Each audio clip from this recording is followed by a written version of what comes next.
There it is. Order, please, this regular meeting of the Joshua Basin Water District Board of Directors for Juneteenth, 2024 at 5:30 p.m. Please join me in the Pledge of Allegiance.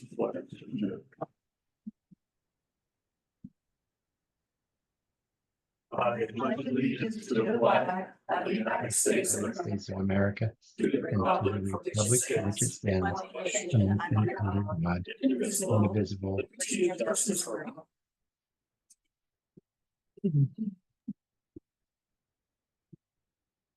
Thank you very much. Determination of a quorum, General Manager, a roll call, please. President Flowin, Present. Vice President Doolittle. Here. Director Fick. Here. Director Charlesberg. Here. Director Short. Here. Thank you very much. All directors are present in the boardroom. There is no request for remote participation. We have a quorum. Of the agenda, do I hear a motion to approve this evening's agenda? Motion. Thank you. Second. I'll second. Those in favor say aye. Aye. Opposed, motion approved. Public comment, we have people, so we'll read it. This designated time for members of the public to provide comments on any district-related matter, whether appearing on the agenda or not, under provisions of the Brown Act, the board is prohibited from taking action on items not listed on the agenda. At the discretion of the board president, comments on a particular agendized item may be deferred until that item is heard. Do we have public comment? Hearing none. General Manager Johnson, is there any written, electronic, or voicemail public comment? None to my knowledge. Thank you very much. Public comment time is now closed. Item 5, consent calendar. Consent calendar items are expected to be routine and non-controversial, to be acted upon by the board at one time without discussion. If a board member would like an item handled separately, it will be removed from the consent agenda for separate action. On the consent calendar are the draft minutes of the board meeting June 5 and the check register for April 2024. Does anyone want to remove an item from the consent calendar for discussion? I do not want to remove it for discussion, but I would like to point out to anybody watching the video of this meeting to check out the agenda online, which includes the treasurer's report for people to check out in more detail. Thank you very much. Is there a motion to approve the consent calendar? I motion to approve the consent calendar. Is there a second? I'll second. Thank you. We have a motion. All those in favor of approving the consent calendar? Aye. Aye. Aye. Motion carried. There is no item 6. Item 7 is the action calendar. Strategic plan proposal. General Manager Johnson, your presentation, please. Thank you and good evening. As you may know, the district's most recent strategic plan was a complete overhaul and it was used to implement items from 2019 to 2023. So all of our goals, mission, vision, and value statements were completely overhauled 5 years ago. And however, it still continues to be used even though we're ready for its update. Using this plan has successfully guided numerous projects and staff has achieved over 85% completion of the plan despite the challenges that we've had in these last 5 years. I think that's quite an achievement. Now it's time to move to update this plan. However, this time around, the focus will be more on refinement than a full overhaul, as we already have our mission, vision, and values. Staff is recommending contracting with Ortega Strategies Groups, OSG, to facilitate this process. OSG has an experienced team of professionals that this project will be led by Tim Worley and Susan Allen. OSG offers tailored and cost-effective approach, and this proposal is $8,000 rather than the $50,000 we had anticipated. This is thanks to our partnership with Community Water Systems Alliance. This project the planning project will drive the district toward its long-term goals effectively. If the board approves this proposal, I will work with OSG to develop timelines. The project's deliverables will include a public-facing strategic planning document and an internal workbook that will be used for budgeting and tracking goals and objectives for the years to come. So please allow me tonight to introduce Tim and Susan, who are from Ortega Strategies Group. Tim? Thank you very much, General Manager Johnson. I appreciate the time to be with you. We did prepare just a short slide presentation to orient you to who we are and tell you what our approach would be in completing the strategic plan update. So if you'd like to bring that up now, I'll just walk through it. It's hard for me to see if you have it up on your computer. There we go.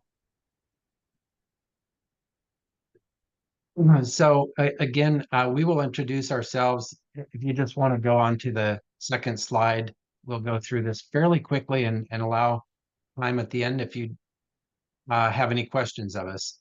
We'll briefly describe who we are, and both individually and as our firm, and spend a bit more time on how we would approach the project.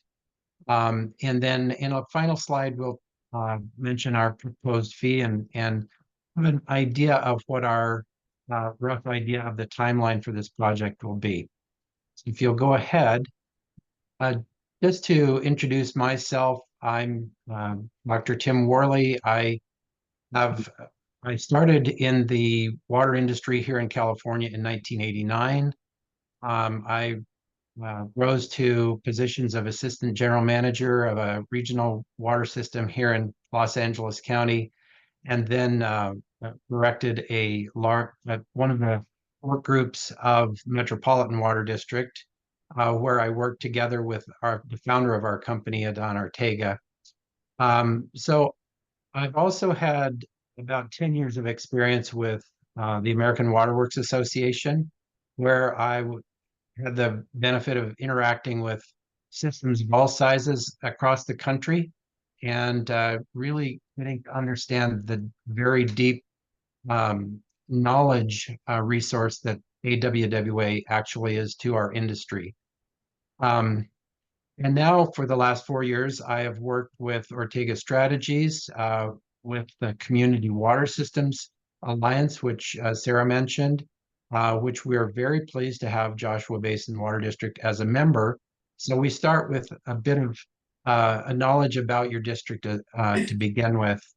And I think with that, I'll turn it over to Susan to introduce herself as well.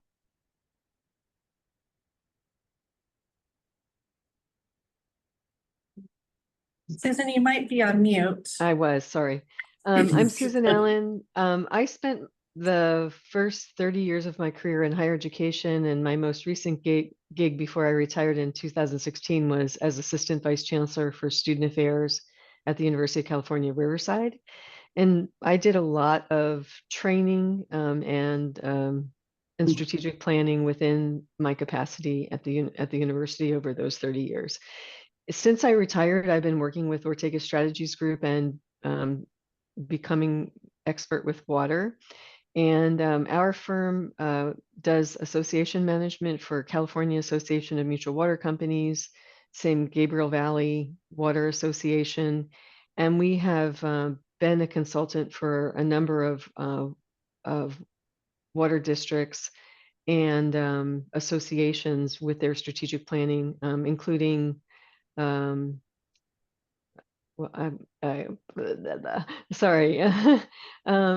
with CalMutuals in San Gabriel Valley, but also the exchange contractors in Northern California. And I believe even before I came on, we worked with WRD. So we know you particularly well. We've been working for many years with 29 Palms as a client.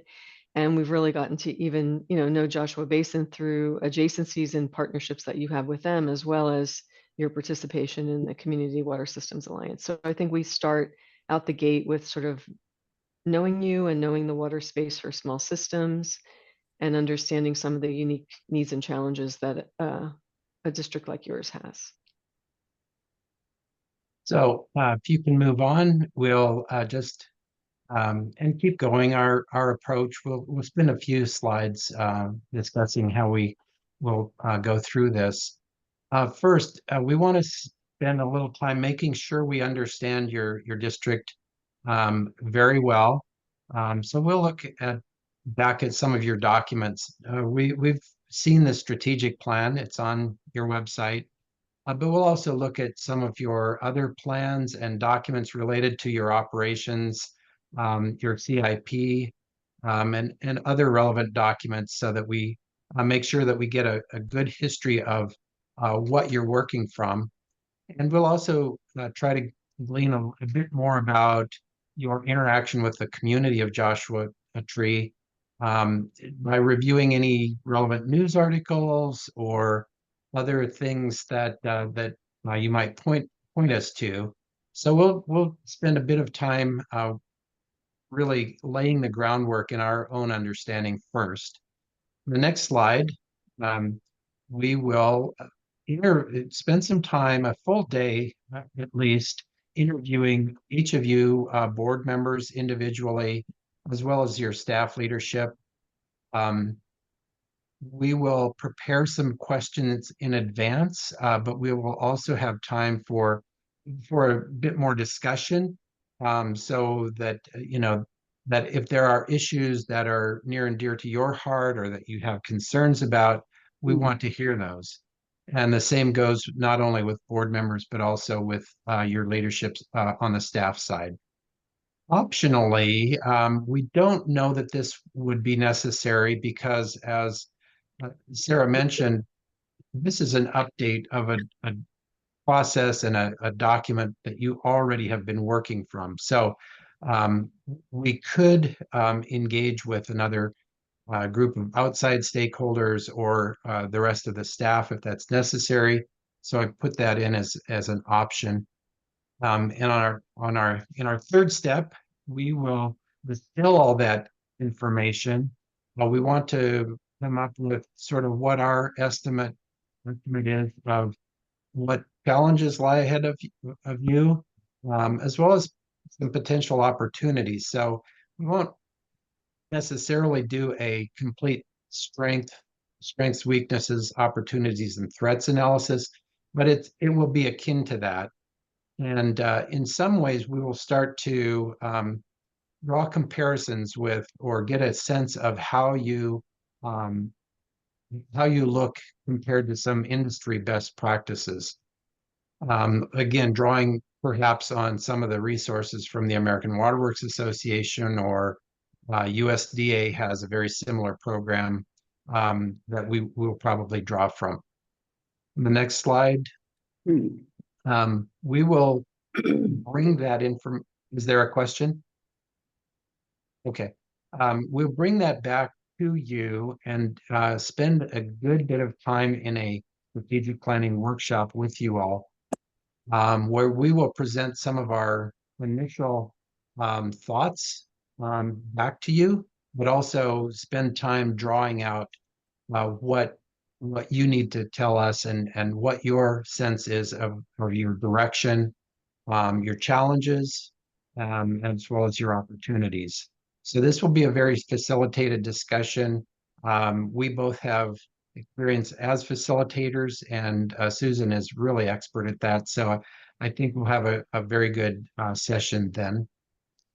And then on the next step, ultimately, we will produce a draft strategic plan update for you. We'll provide a draft for your review, and depending on how much rework that needs, pretty quickly turn that into a final plan. We do anticipate and have budgeted, included room in our budget for a completed printed document for you. And then we'll ultimately present that to the board in a regular board meeting. And finally, nothing is complete without good implementation. The best laid plans are nothing if they just sit on a shelf. So we understand the need and the interest in working with Sarah and the leadership on a way to implement that. We want to make sure that there are good ways that you're tracking your progress, using good metrics to make sure that progress is happening. And if things change, that you're documenting that and changing course as needed.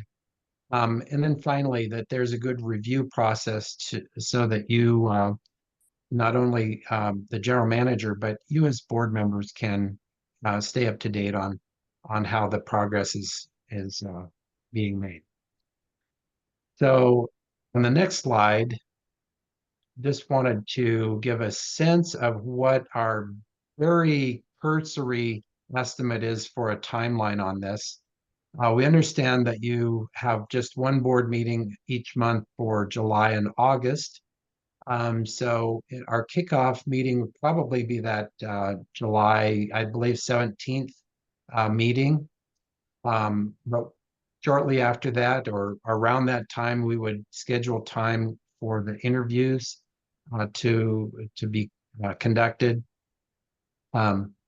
Most likely our workshop with you all would be then in late July, or I'm thinking probably early August, after which we would distill that into our draft report and then produce the final report to you and the implementation plan with the general manager in September.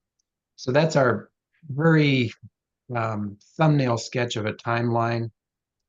We, as Sarah mentioned, we propose to do this for $8,000. We do like to give a little bit of a break to members of our Community Water Systems Alliance, but that does include our travel to Joshua Basin and to Joshua Tree, and also the production costs for the final report. So that concludes my presentation. If you have any questions of either of us, we would be glad to address those here. Thank you very much, Tim. So this, don't take a picture and think that this is etched in stone yet. We're going to work out these timelines. We have to see what we have on our agendas. We do have 2 board meetings scheduled in August, but right now, Lisa and I, as we reviewed the upcoming meetings, we're pretty full. So I don't want to overwhelm, and we may have to schedule a special, but I'll work with Tim on this should the board approve moving forward this proposal and outline a timeline that you'll receive via email so that you'll know what to expect. Vice President Doolittle. Well, I just want to compliment JBWD for leveraging our membership and the Community Water Systems Alliance organization. That's great. And certainly Tim and Susan, you both seem well qualified to aid Joshua Basin Water District in this. I wanted to know how much of this is in person, these meetings with them? Tim? We would anticipate, well, first of all, the interviews are, we would expect to do all of those in person. Oh. So we would be there in Joshua Tree working with you, working with Sarah on a whole schedule. And secondly, the workshop has to be in person as well, for sure. And so also a kickoff at a regular scheduled board meeting and presentation of the kind of delivery of the final product. We would expect to do those at a regularly scheduled board meeting. I hope that answers your question. Yes, it does. Thank you. And I see that you have your deliverables right there, have the draft and the final report, but this also includes, I mean, we use our strategic plan on spreadsheets. So is that also a That's deliverable, what or he's is it referring on our side? And that's what he's referring to, called the implementation plan. Oh, I okay. call it a workbook, or Okay. there's plenty of names, but yes. Okay. All right, then, Tim or Susan, I'd like to know what you think is the role, responsibility, and authority of the board related to a strategic plan. Well, I'll give you my personal answer to that. The board, of course, is responsible for governance of the district and setting overall policy direction. The strategic plan is an important part of that. And it's up to staff to carry that out, of course. But the board should have a very good knowledge and understanding of the plan. It is your plan. You set the direction, policy direction for the district. And so you should have you should be very familiar with what's in the plan and be kept up to date on its implementation. However, the implementation would be largely up to the staff, unless it relates to governance, policy issues, and that sort of thing. I was glad to see that we have metrics on there, tracking and measurement. I mean, I'm curious about if you had an example of that, but it can wait. But I also just want to keep in mind that we don't want to be serving the document. We want it to serve JBWD, correct? And be careful Absolutely. with that, implementing a lot of metrics and then running around concerned with always trying to report on the metrics. Mhm. Yeah, I agree with that. It's your plan. You need to use it, not allow it to the tail to wag the dog, so to speak. And things change. Things change within the span of 2 years or 4 years or 5 years. Certainly, you've experienced that, I'm sure, since the 2019 document was adopted. So the metrics,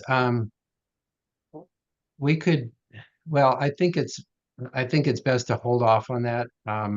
But I would there say maybe are. build that into the consultation, and we can kind of Mhm. talk to you about where you think that sweet spot is in terms of enough accountability, but not too much detail.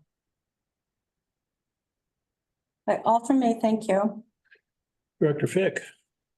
Those are a lot of questions. I don't have too many, but I am curious who are outside stakeholders in regards to our district? I think, and I'm sorry, Tim, I can speak to one group that I would be interested in participating, which would be CAC. So that they would be an outside stakeholder that would possibly be interested and getting their perspective. But Tim, you can elaborate on any others you were thinking of. Yeah, I would say that's up to you all to decide, but typically outside stakeholders would be influential members or organizations in the community, things of that nature, business groups or environmental groups that have a very strong interest in what you do, those sorts of things. MWA maybe, bondholders. Sure. Possibly, yeah. Yeah, well, in comparison to 29 Palms, 29 Palms is an outlier in the Morongo Basin because they're not part of the MWA. They chose that in the mid-60s, I guess. So we have an overlay with MWA on our situation, so. Okay, that's all I have. Director Jarlsberg. Not much left for me to ask. I'm interested in where CAC fits in the process. Are they going to review it? Are you going to interview any of them, or I'm just curious how that works? That was on one of the slides that Tim showed earlier, and they can be involved after the interviews or after some of the product is synthesized. But Susan, I heard you wanting to speak up, so please do so. No, I was just going to say that I think that Tim had that sort of as a maybe, and that what we would probably do is talk to you and hear what you think the issues and concerns are. And if there's substantial concerns that impact and or intersect with some of those stakeholders, we would probably recommend that we do some interviews to understand it and help you think about how to strategically, strengthen, change, whatever those partnerships look like. So I think it will evolve out of our conversations with you, and we will not do anything that you don't think is a good idea and that you don't authorize. Yeah, I'm assuming that CAC is your Citizens Advisory Committee, Yes. Yeah. and that would be an obvious outside stakeholder in some ways, they're almost more of an inside stakeholder if they have a very close connection with you all. So we can talk more about that and any other groups or stakeholders that you would find important to participate. I also just want to make a couple comments. I do also appreciate you giving us a reasonable rate for your work. It sounds like you're gonna get it. We should get a lot for the price. I don't want to put it down at that, but The value is. the value sounds very good. Yes. And I also wanted to make the point, which I'm sure everybody in this room is aware of, that 2019 is very different than 2024 in our situation and in society and the economy. So I think it's going to be an interesting review that we're going to be able. Director Short. I think everything I wanted to know has been addressed. Thank you. Citizens Advisory Council Chair, David Carrillo. Thank you, President Floyd. I just want to say we're here, and if you would like to hear what we have to say, and representing our bill payers, we're here. We'd like to be available for you. Thank you. Yeah, you mentioned knowing the community a couple of times and dovetailing that. The challenges, you mentioned challenges too, and implementation of this. And I always like to bring up a comment that our Director of Finance, Ann Roman, made one time, a year or two ago, about how she will conduct her finances and I don't know, fund, I guess you could say, along with the general manager, based on what our income is. In other words, you have to have some kind of a projection of what your income is if you're going to make a plan, because you have to fund the plan, the implementation of the plan. And so we get back to the pie in the sky kind of a thing again, to where we make out a plan that's extremely optimistic and ambitious, shall we say, that is out of proportion to what our funding is. And so that's just something I think we should keep in mind, that we have a little bit of a note of pessimism when it comes to funding things, because there are times when things get tight, especially when we're depending on water consumption for the major part of our revenue. And if restrictions are imposed on our ability to sell water by the state, then there goes our income, and that could badly affect dates and times that we have on a plan. It's just a thing we have to bear in mind. Everybody sort of touched on that, so I thought I'd join the majority. I guess what we can say more about this when we actually do our interviews and frame the questions. But I think that what I would probably say is, let's not have a box around anything that we're thinking about when we're dreaming and envisioning and aspiring. And then, of course, then thinking creatively about how can we take steps forward that are within the resources that we have. That's how we did our budgeting this year. Very good. Do we have a public comment? Deborah? Hearing none. Is there a motion to approve the proposal and authorize general manager to execute an agreement with Ortega Strategies Group for strategic planning services? I'll motion. Thank you, David. No second? Thank you, Jane. General Manager Johnson, roll call, please. President Flowen, Yes. Vice President Doolittle. Yes. Director Fick, Yes. Director Jarlsberg, Yes. Director Short. Yes. Good, thank you. And thank you, Tim and Susan, for joining us. Okay, thank you. And we look forward to working with you. Thank you. Likewise. Yes, it's going to be a pleasure. Bye-bye. Bye-bye. Thank you. Comment. Bye-bye. Bye. Good job. Motion approved. They bring a Totally. wealth of knowledge. I think we're. Good job. He answered very well. Second item on the action thing. Public hearing to consider water availability. That's the standby charges for fiscal year 24-25. Director of Finance, Ann Roman, please. Thank you very much. Good evening. Tonight, we are here to hold our annual public hearing for our water availability, also known as standby charges. The proposed rates are unchanged since 1996 and authorized by the Uniform Standby Charge Procedures Act.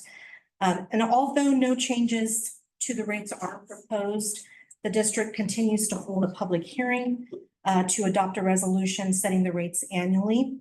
So we have a guideline in my staff report as to how to hold the public hearing, but first I will give the rest of my staff report. As required, we are including here an updated annual standby report prepared by NBS, who is the district standby administrator.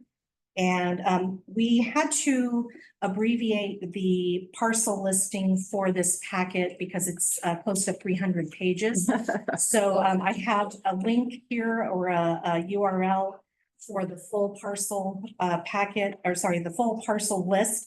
And I also included later in the document in that annual standby report, a QR code to that as well. So water availability charges, also known as standby charges, are levied annually on all non-exempt parcels within the district, regardless of whether there is water service to the parcel. Since 1992, the Board of Directors has directed the standby assessments primarily for the Morongo Basin pipeline expenses, including purchase of recharge water. Remaining water availability charge revenues will be used exclusively for other lawful purposes of the district, such as capital and operations / maintenance of the district's water facilities or other debt service payments benefiting the properties assessed.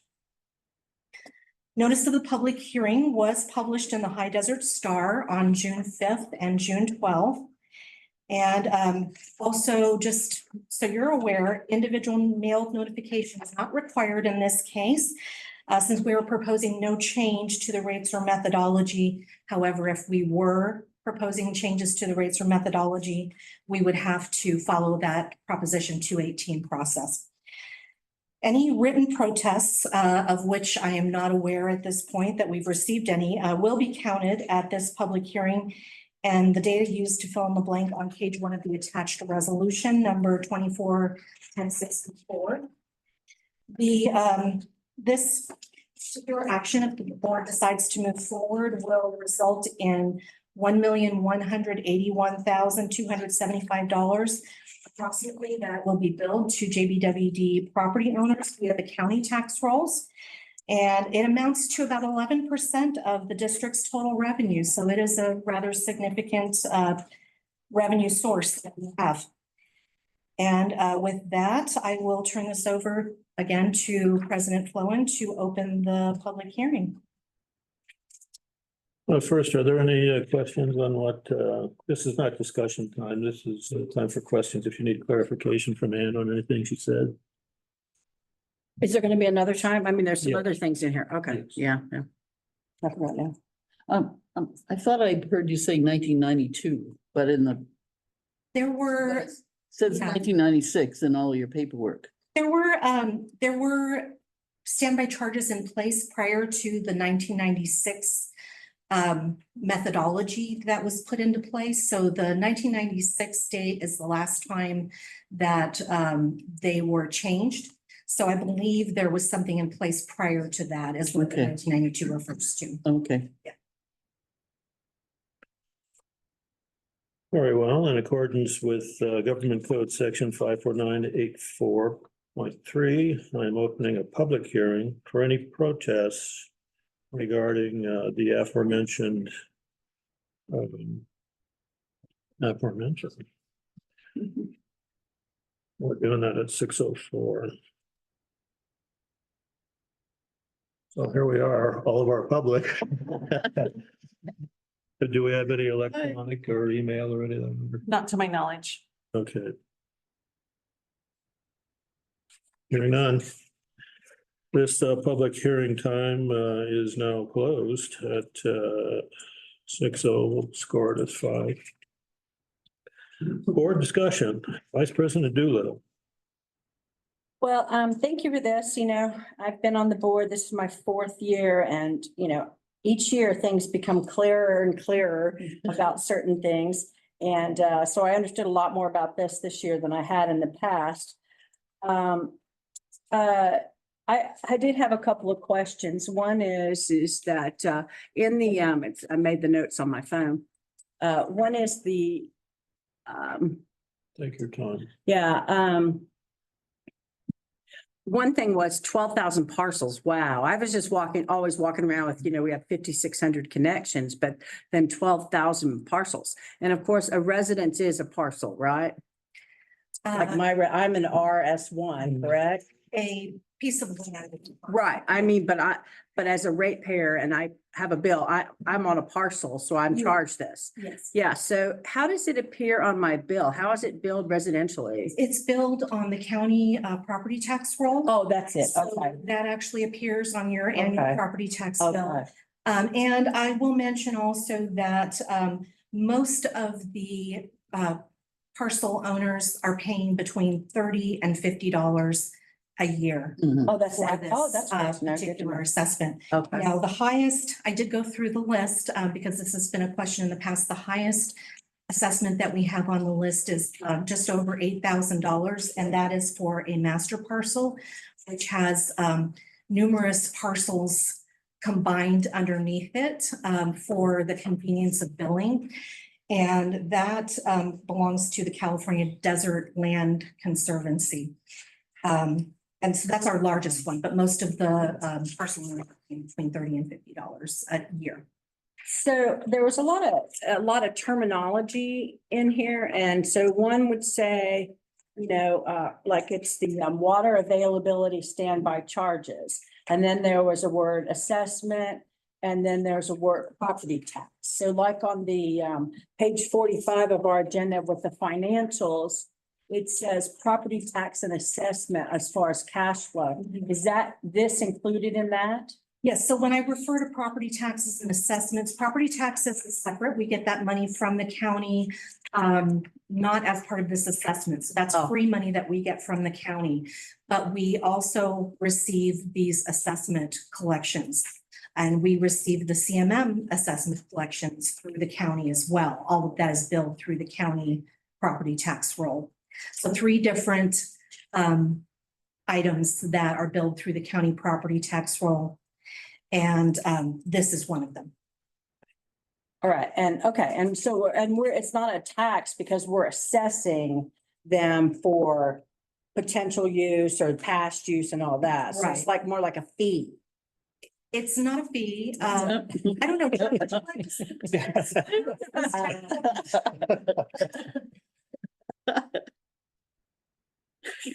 I don't know if he heard us, did Yeah. you? I didn't hear the first part.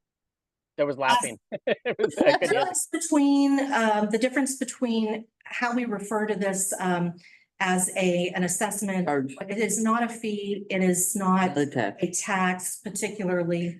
How would you refer to this? Well, I mean, it's a standby charge, I suppose. So I can use a whole different word. It all ends up in this sense, it really being the same thing. And I think the relevant part of a standby charge is Prop 218 considers it a tax that's subject to voter approval now. So that's why you haven't seen increases in standby charges really anywhere since 1996, when Prop 218 kind of its envelope encompassed that. The nuance of whether it's a tax or a fee has probably already been now answered and addressed by Prop 218. Prop 218 treats it as essentially a tax or a tax on property, is how Prop 218 treats it. But it's different from the property tax that the county assesses.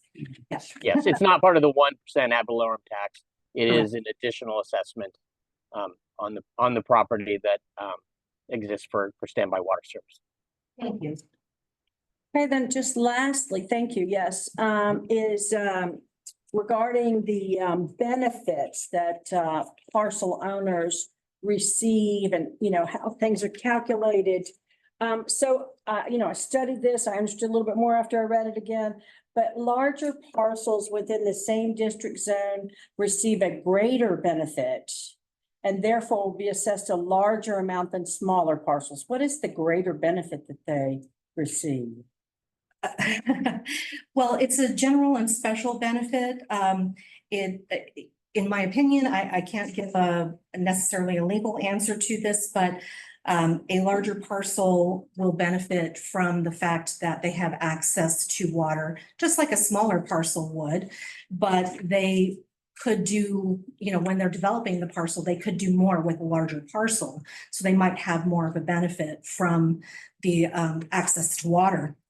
If you look at page 37 of the packet, you can see, I think what this is referring to is our rate table for the charges, which Schedule A on the left is for parcels up to 1.25 acres. And then Schedule B on the right is actually based on the number of acres over 1.25 acres. So the way that it's calculated is a little bit different. If the parcel is smaller, being up to 1.25 acre, it's a flat charge based on the county zone and the district zone. When we move to Schedule B, it is then the calculation is then based on the number of acres and the county zone and the district zone. So I hope that answers your question. Could the larger benefit be that they could subdivide the parcel? There could be more access to water that way, or develop a large commercial project potentially and take more water? Yeah, I think so. It's not really defined in this document. And the whole general and special benefit section, which is on page 34. I'm sure there could probably be a legal discussion over this. And in fact, a lot of this had been put together in the past with our very specialized legal counsel. But this general and special benefit really comes down to, as I read it, the benefit is having access to a water system and the value that lends to your property, as opposed to being in a community where there's no access to a water system. Or farther away. Yes, or further away. Yeah. Correct. I don't know, maybe it'll become clearer to me next year. But I do see on page 35, we're talking about levy, which is also sounds like a tax, levy amounts on property. So, just tying off on that, it seems like Jeff was telling us that, this is perceived as a tax, and even though it seems to be a little bit different. So, right there, just levy amounts, right? You see, there's three criteria that are considered in this 3.3 apportionment formula for parcel size, county zoning factors, and also our district factors. Right. So it's probably not complex. It's just obtuse. Well, I do have a question for Jeff. Hey, Jeff, what's an undivided interest parcel? Undivided interest. I don't know the exact context in which you are looking at the moment.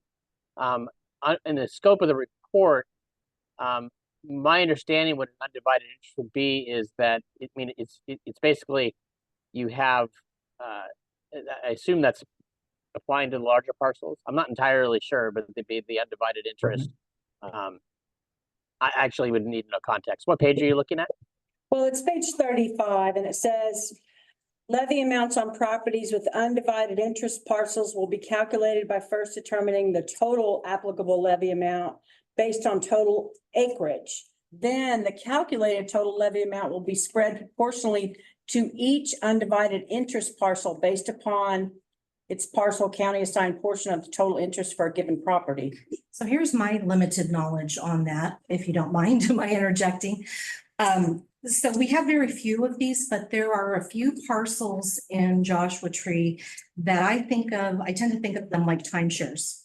They have multiple owners for one parcel. So not just families, not, where you might have a husband and wife or a trust or something like that that owns a parcel, but multiple unrelated owners. I don't know if that helps at all, but those have to be divided among those parties that are joint owners of that parcel. The fees, the charges have to be divided among those joint owners. Oh, okay. Okay, that makes perfect sense. Yeah, Good job. and my impression is it's based on, it's just basically assessing again a parcel, regardless of who owns it, and how that's being further divided. To answer your original question as well, I don't know if this gives you any more clarity, but under Prop 218 specifically, this is considered an assessment. So that is the other word that tax or fee, and that means any levy or charge upon real property by an agency for a special benefit conferred upon that real property. And in this case, it's the your service of providing the special benefit to the properties of having water availability for those parcels, and that's why your fee varies based on the distance away from the parcel that the water currently is. That obviously would take further away, the more they require some additional effort to bring the water to them. But we've gotten it close, and that's why you look at distance, and then obviously size will also vary on the impact on your system. The larger parcels presumably will have larger development, and you will need more water. So I think you're sized that way as well. I don't know if that helps you any further, but it is an assessment. I had a interjection as well about the greater, the larger the parcel, the greater the benefit. As I think through this, if you had a block and it had 4 parcels on that block, but 2 of them were owned by one person and the other 2 were owned by 2 other people, the one's going to be charged the same assessment as the other 2 because they're taking up more. There's the capital infrastructure to serve their property is bigger because it's longer across, if it's a main line, it's longer across the front of their property. And therefore they would be assessed the same amount as those people with the smaller properties. And so the benefit in this example is what? Is they have a lot more access to more capital infrastructure. So there's more to maintain. They may have 100 feet of main line in front of them where the other properties have 50 feet. So more that has a greater cost. So that's the greater benefit is more capital infrastructure dedicated to that parcel. Okay, thanks. I'm just going back, you said that assessment of 8K was for a master parcel and that was owned by the California what? I'm sorry, would you repeat that? The 8K related to the master 8,000. parcel, yeah, 8,000. Yes, so it's a master parcel owned by a bunch of small parcels or smaller parcels owned by the California Desert Land Conservancy. Okay. And so those are just put together. Usually what happens is those parcel owners will file with the county for a tax combination. And that is put together for billing purposes. So all those different parcels don't get an individual bill. They receive a combined bill from the county. Is that MDLT? I think it is. Okay. Oh, Yeah. it is. That's exactly what it says though in the Yes. San Bernardino County. I've seen it. The name's different, but it is MDLT. Okay, yeah, that's what it sounded like. Oh, okay. Hmm. And that's the highest assessment we assess anybody, is that 8K? That's the highest one I saw on the Okay, list. Yeah. thanks. And again, combination of other parcels and multiple parcels. Yeah. In that case, yeah. Director Fick? Okay, I have more questions. Who is NBS? Yes, is our, they are our standby administrator. They are also our CMM, our Copper Mountain Mesa Assessment District Administrator. So they prepare, in the case of Copper Mountain Mesa, they prepare our bond reports and all of those requirements. In the case of standby, they prepare the billing. We prepare all of the records and then we send that to them. They prepare the actual calculations. They look at our GIS records to reevaluate if there have been new main lines installed, to see if that distance from the main line is the same or if that has changed over the years. They figure this out for all 12,000 parcels. They do that for all 12,000 parcels, yes. Okay. Now we're talking about the desert conservation, which would be mostly section 33, but does that include other parcels in Joshua Tree? elsewhere or just that? Just in Joshua Tree. Those are all Joshua Tree parcels. But are they outside of section 33? I don't know where section 33 is. off It's a the top square of my mile. head, But, It's a square mile. It's south of the highway okay, and east of La Contenta. They have I'm sure a lot of properties a lot of throughout the parcels. district. Right. yeah, they have quite a few. I'm not sure what the total number is, but there are quite a few of them. You know, they have an easement with the Marine base. They aren't going to improve it at all. So it's not like they're gonna subdivide it or anything and want more water. In fact, do they even have a water meter there? Well, there's a lot of these parcels don't have water meters there, but they have Right, the majority ability to don't. get to water. The majority don't. So we have about 5,700 active connections, or I shouldn't say active, but connections to the system. And we have 11,584, I think it was, parcels. So in fact, many, many parcels do not have a connection to our system of this group that we're talking about now. So regardless of what the land would be used for, there's still an assessment. So if somebody buys the land and says, I'm never going to develop it, that's fine. That's their choice. But they still have to pay an assessment if they're within the district boundaries. Do other water companies in the Morongo Basin do assessments? I don't know about here. I know that Phelan Pinion Hills does. We've communicated with them in the past about that, so somewhere nearby, but actually, no, I take it back. High Desert does because I live in their district and I receive a notification from them. Yeah. Okay, another question is, I'm trying to understand this. In the third whereas, or actually it's therefore, standby, it says generate revenues of 1 On million, page 31. page 31. Thank you.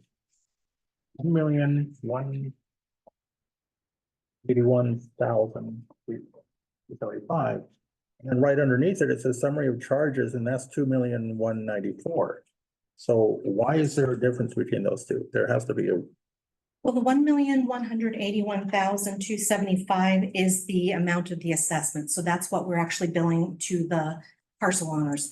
The 2,194,448, those are expenses that are eligible for that revenue to be used for.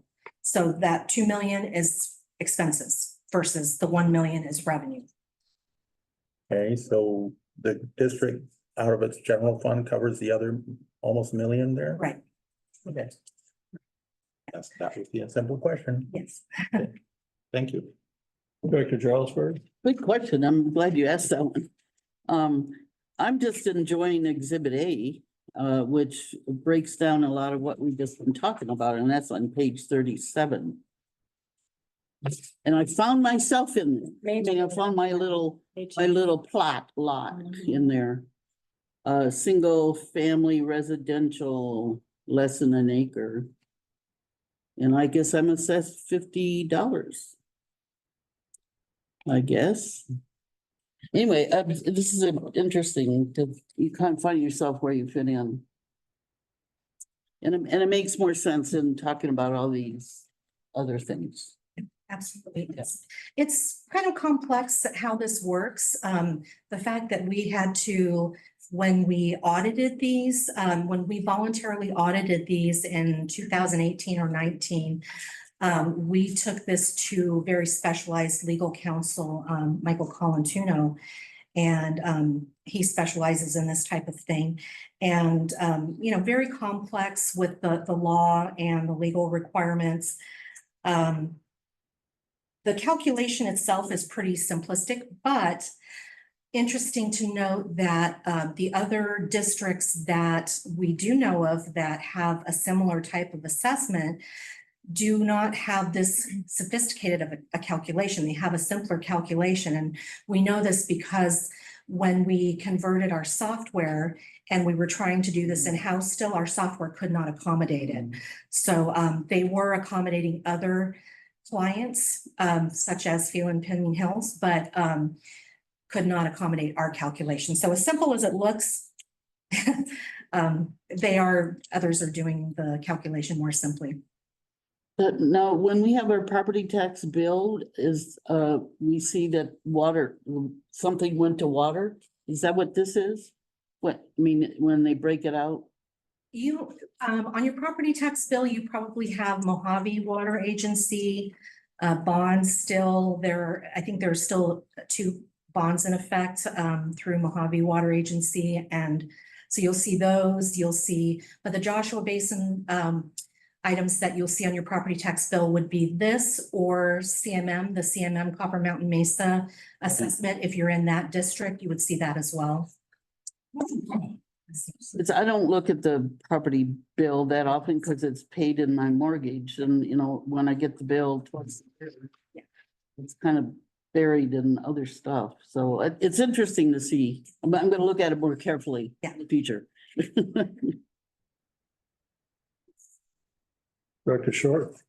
Yeah, how would a member of the public find out what zone they're in?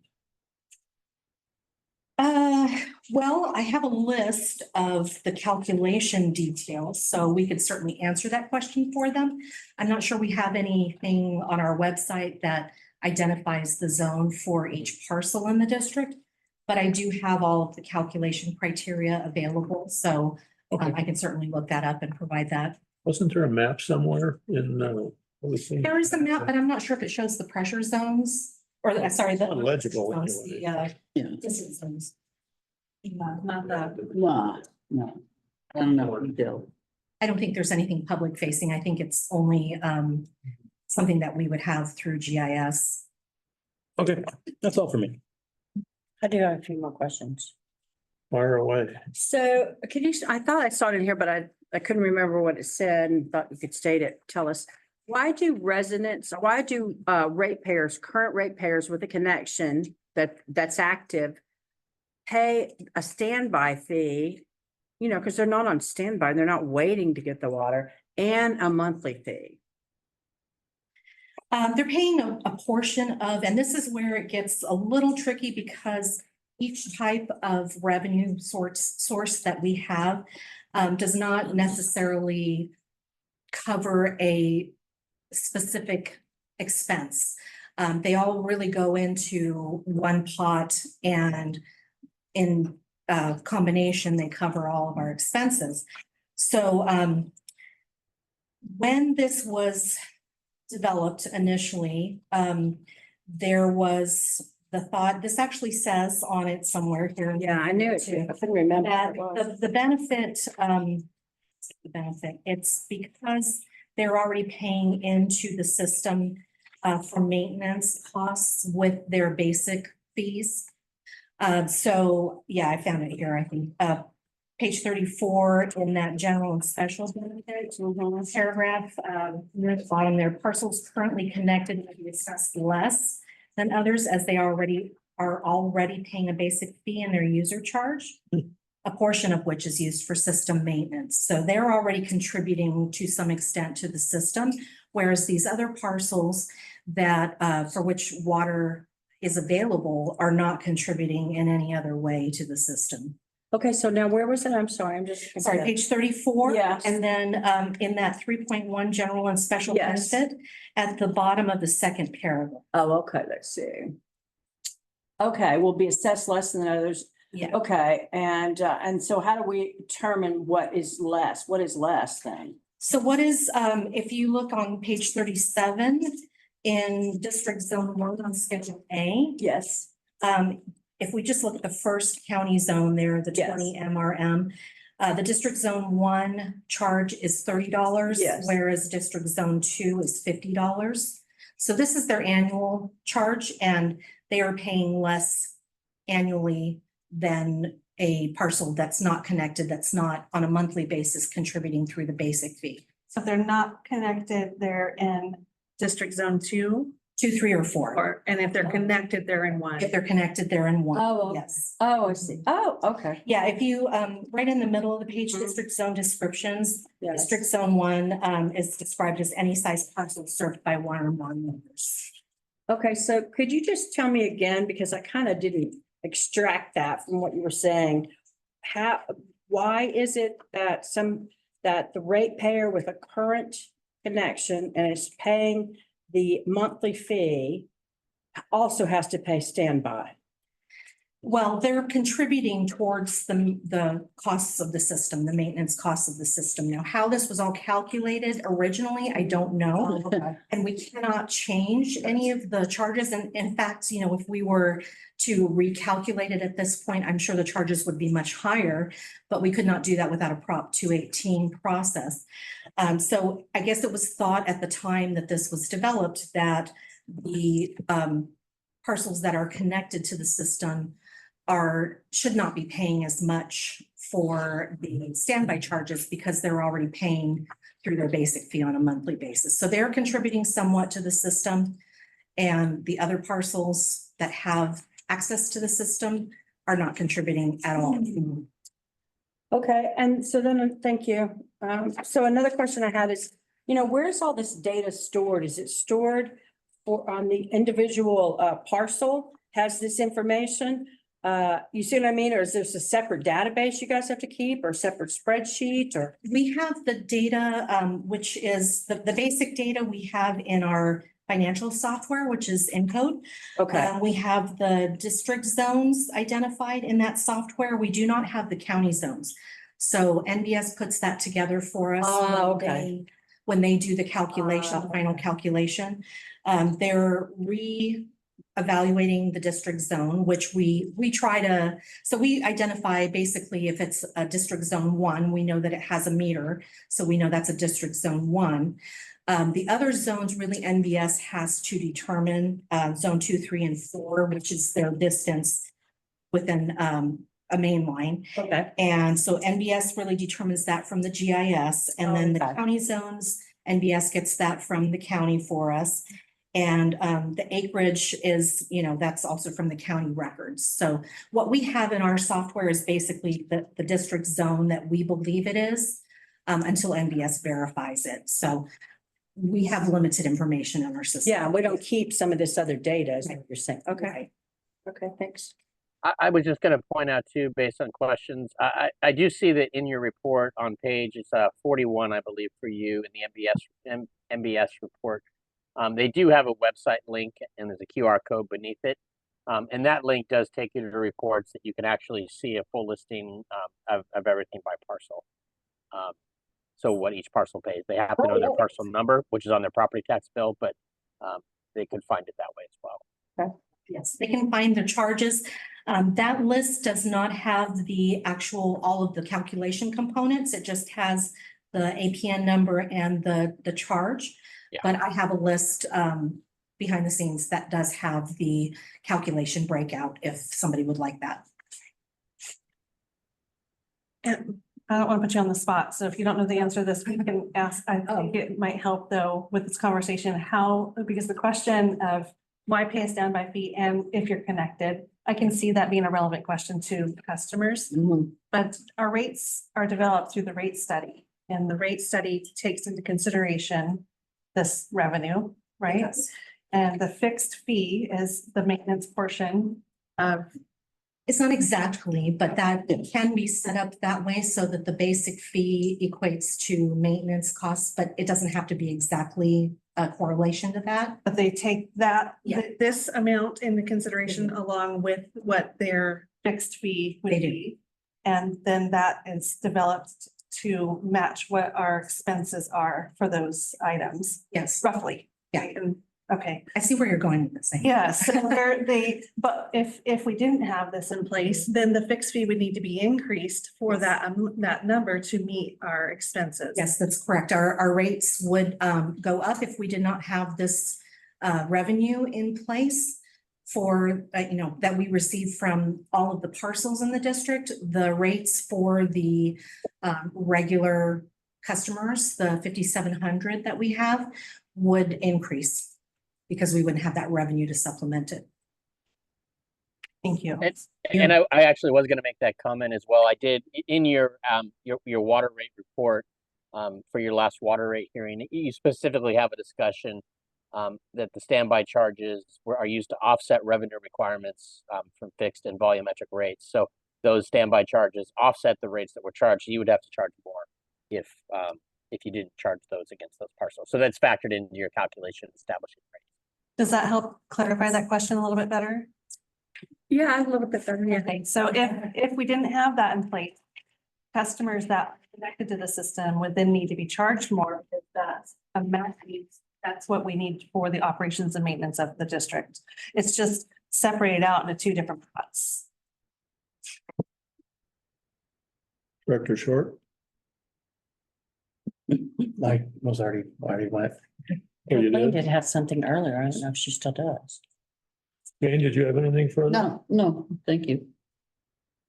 Yeah, I'd say that this part that we just said, or I say it every year, that right now, I'll say it again because it's tradition for me, is that we have right now to recover cost, so to speak. Right now with this property tax thing that we do, we're receiving $1,181,275, and we'd have to recover that money from someplace. And so instead of 12,000 people paying for it, 5,700 would have to pay that money. And so it almost looks like this amount of money, it would double for individual people. It's close to it anyway. So it's, if we want to vote no on this, we have to bear that in mind, that the burden on our ratepayers would be awesome. That kind of thing. By the way, NBS is the initials of the three people that started the business. And they also, by the way, send out delinquent notices for different things too. So they're doing a lot of work over there, those NBS people. And they have an office building in, I think it's in Palm Springs on 111. I drive by there all the time. I see NBS and I know who they are, but it's just a big old concrete building, nothing. And Director Fick, we all chuckled when you asked the question because it's been asked. Yes. I asked it, yeah. And it's, Remember it for the life. I know, the acronym, we want it to mean something, but it's initials of the place that started. I don't remember. These. Yeah. And that's all they have on the building too is NBS. Right, so it's. So the No, you don't know.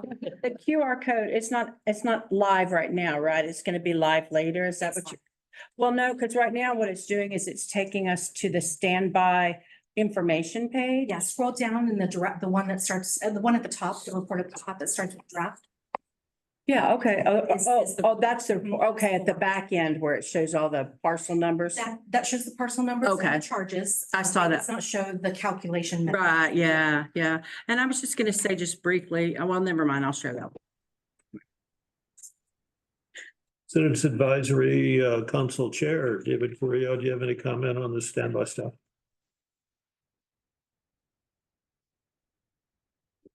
I think that, as you commented, your comment, it would be substantially large if it was just the ratepayers. Just the ones that we have, but if it was diversified, that sounds. Share the load. Thank you for listening. Do we have any other public comment? Okay. Is there a motion to adopt resolution 24-1064 establishing water availability charges for fiscal 2024-25 and authorizing collection by San Bernardino County? I'll make that motion. Thank you very much. Is there a second? I'll second it. General Manager Johnson, roll call, please. President Flowen. Yes? Vice President Doolittle. Yes. Director Fick. Yes. Director Jarlsberg. Yes. Director Short. Yes. Thank you very much. Motion carried. The C item is third quarter. Third fiscal quarter ending March 31, 2024. A financial report.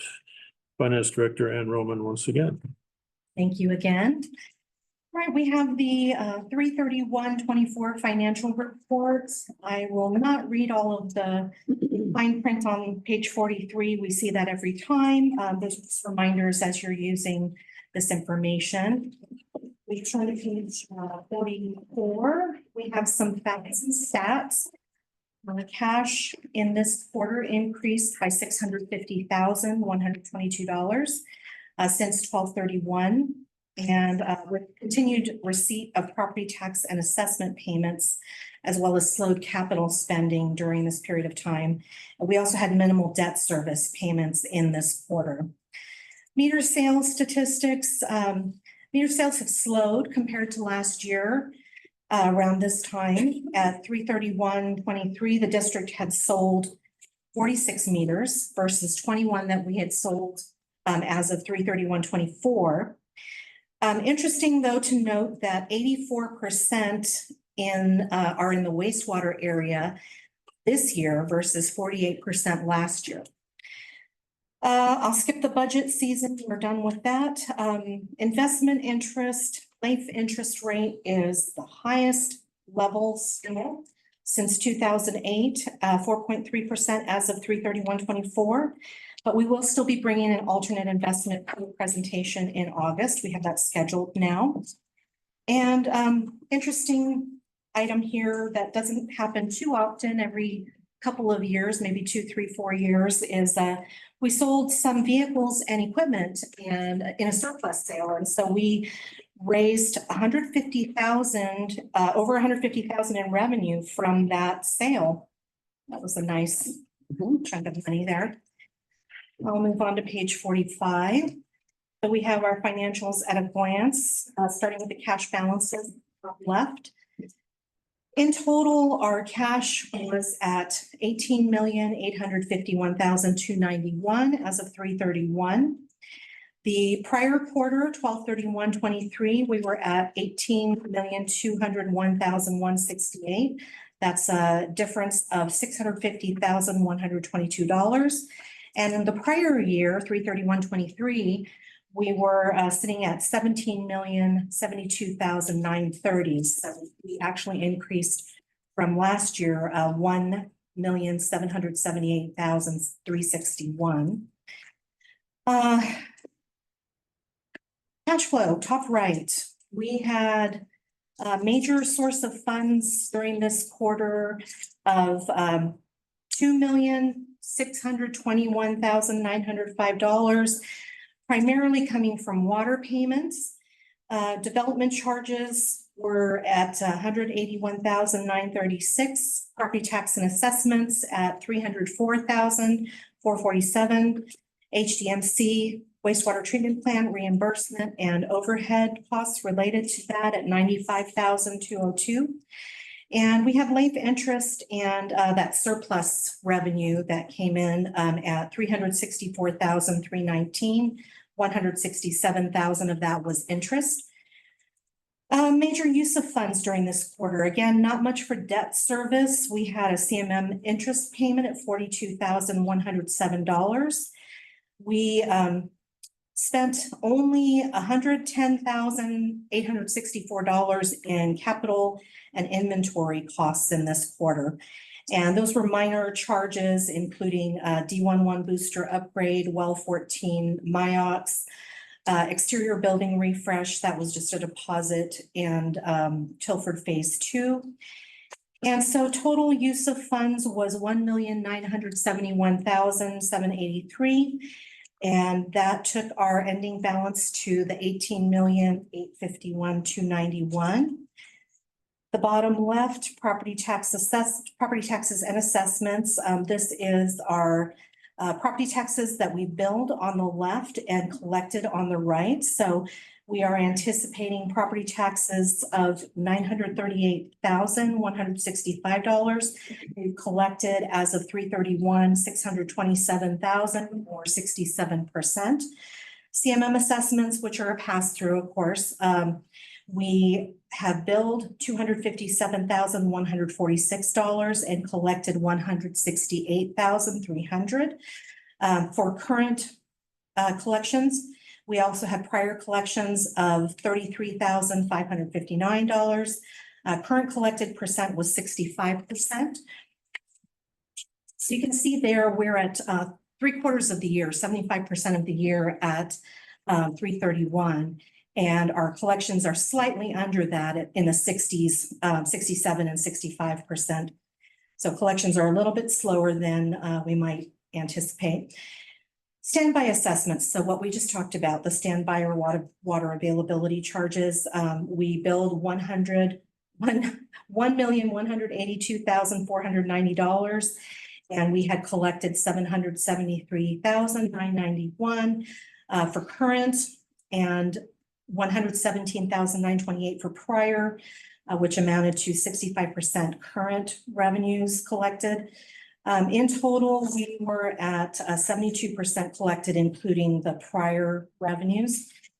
And bottom right, development charges. We have statistics here for the quarter and for the year to date. So total meters sold in the quarter was 9, above, including wastewater. So included in the 9, we had 6 that were in the wastewater area and 0 meter upgrades. And the total revenues related to that was $181,936.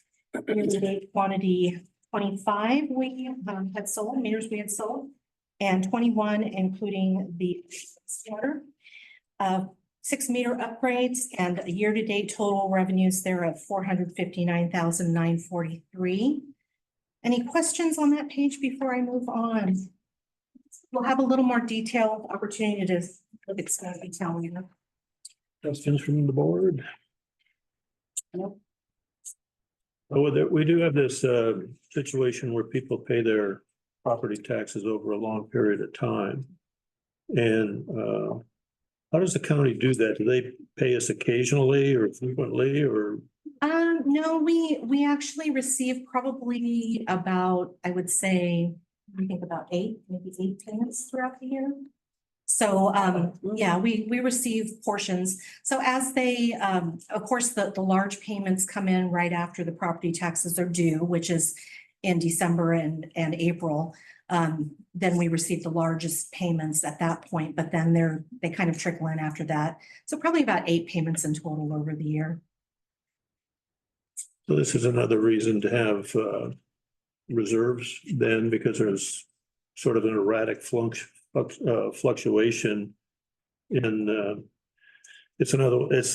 It reminds me a little bit of the thing where the state may impose restrictions on water use and stuff like that too, where because of that we have these fluctuations in revenue, and then we have this one too, and we have to allow for initiative. So, Yes. thank you. All right, moving on to page 46, we have at the top left, the operating budget versus actual costs, or also known as the board report for 3/31. We're at 75% of the year.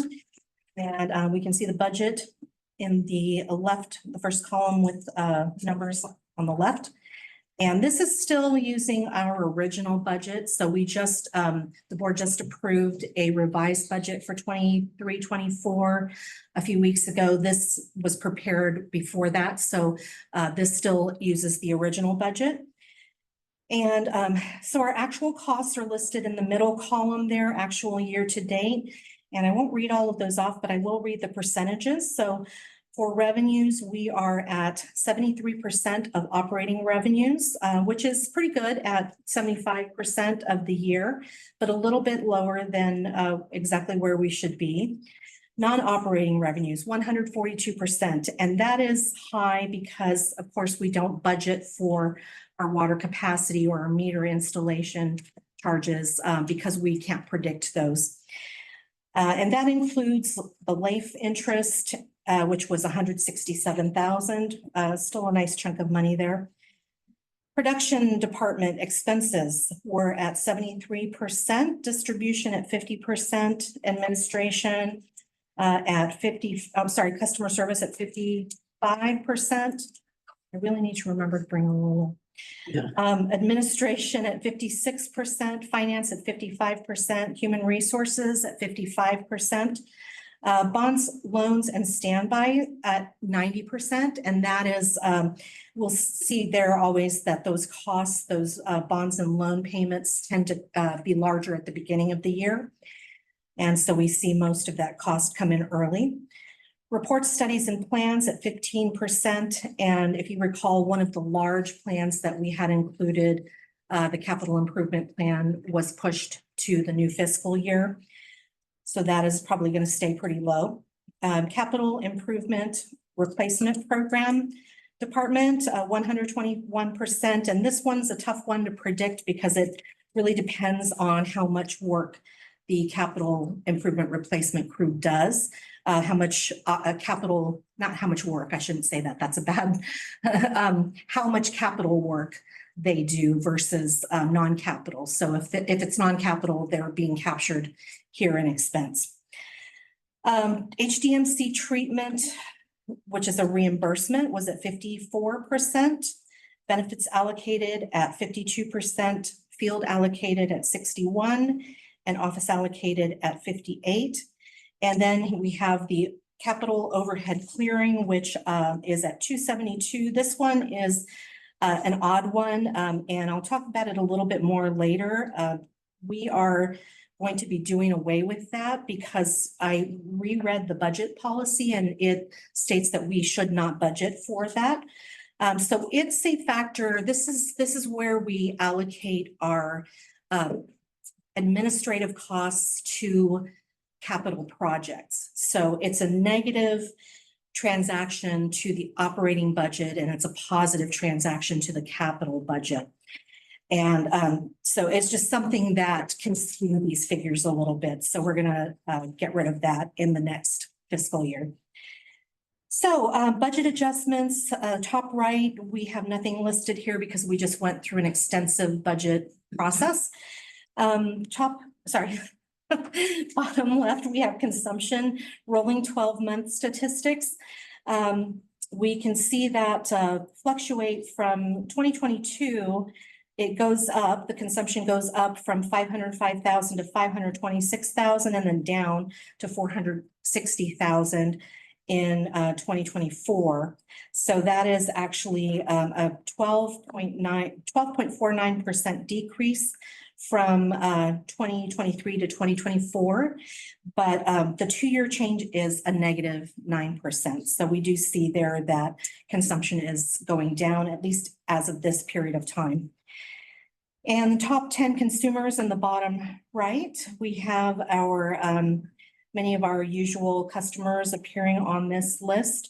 And we'll talk more, we have more comparisons and we can talk more about that when we get to the detail page, which is the last page. Yes, ma'am. Vice President Doolittle. So where is the budget policy?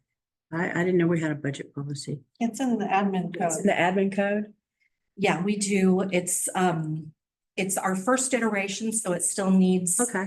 it needs some work, I think. Could use some refinement, but we finally, it's our first budget policy. Okay, so- okay. Yeah.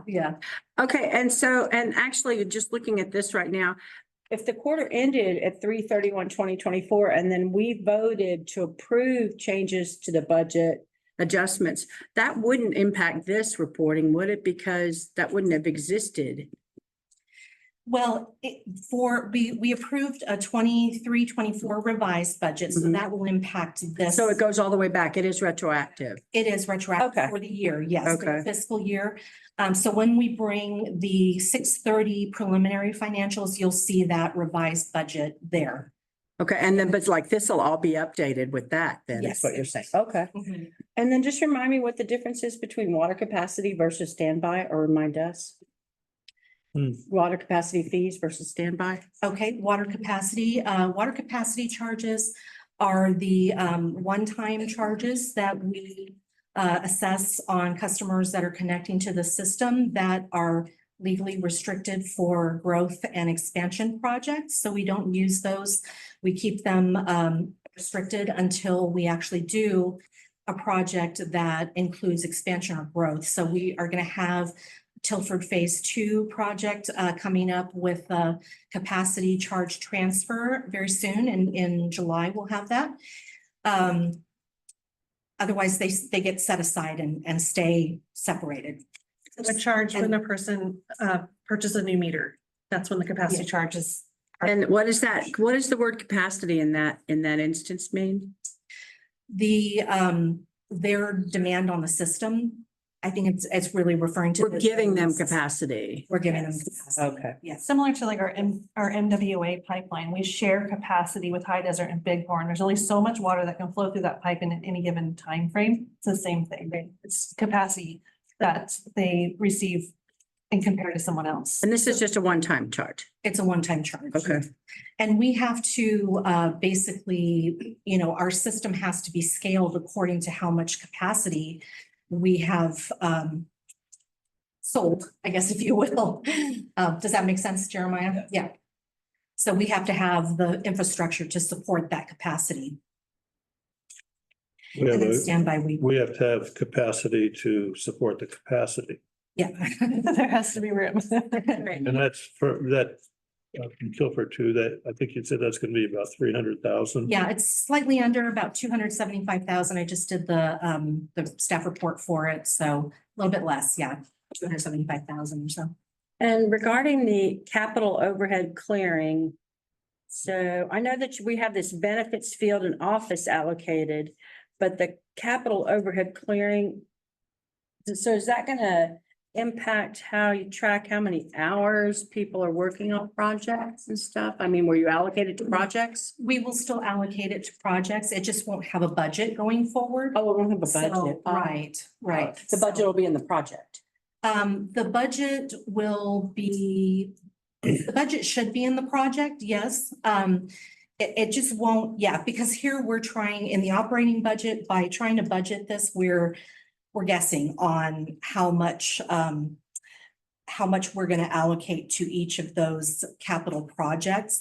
Some of them are not budgeted projects either. Some of them are customer projects. Some of them are the development projects that we aren't aware or don't know to expect. And so we have overhead clearing related to those. We may have overhead clearing related to those as well. So it's a difficult thing to predict and it really doesn't make sense.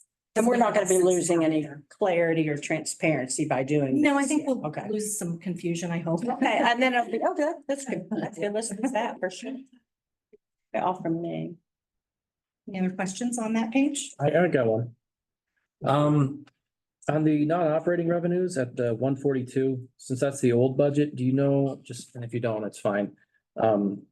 What the budget or the percentage used would be under the revised budget? I don't know, but I don't believe that, I could be wrong, but I'm pretty sure that we have still not gone back in and budgeted for the unbudgeted capacity charges and meter installation charges. We don't usually plug those in after the fact, Yeah. so it probably wouldn't change very much. Okay, I was just curious. All right, 47. We have our cash balance detail on page 47. Top left, you can see our minor accounts there, the petty cash change fund, and then we have our general fund, which is at US Bank, and our payroll fund at US Bank. And then we list all of our life accounts, which are actually in one physical account. We'll try to mention that a little bit more, so I'll get used to that. In total, our cash balance was at 18,851,291 as of 3/31. And we can see there the increase or decrease from the prior year in the next column. In the center box, we have a breakdown between among legally restricted, board designated, and unrestricted. All of those minor accounts are unrestricted. Board restricted are our LAIF, operating, cash flow, equipment and technology, emergency capital, meter replacement and building reserve, studies and reports. The rest of those, with the exception of capital improvement reserve, are legally restricted. So in total legally restricted, we had $5,076,482, board designated of $13,296,400, and unrestricted of $478,409. Prior quarter, we were at $18,201,169, and prior year $17,072,930.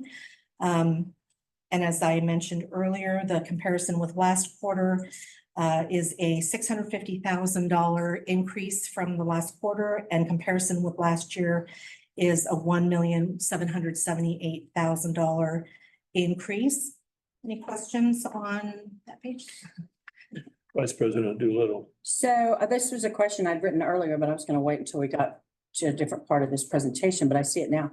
So we are, we've increased our revenue by $1,778,361 from this, Our cash. our cash from this time last year. Yes. Okay, so that's not so it's not revenue, or it's not our income. It's the difference, it would be the difference between revenues and expenses. So it could be an increase in revenue, but it's also potentially a decrease in expenses. So I think there's multiple things going on there.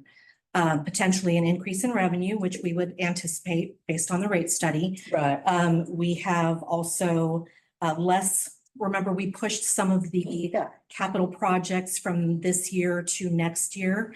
So that is, a reduction in spending that would have increased our cash balance, things like that.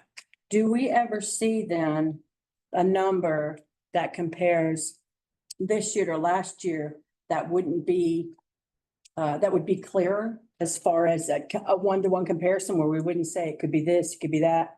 Are you thinking of maybe a profit and loss statement? Well, I'm just thinking, I'd like to see the comparison, I'd like to see what the rate increase has done as far as how much money, how much revenue the district has compared, because we're thinking about other rate increases and I'm like looking at these numbers. I think we do. We have that in our annual audited financial statement. So we see once a year. Okay, got it. That we see once a year. Okay. Yeah. all right. Yeah. So we'll see that. It's a comparative report. It will show you the prior year and the current year.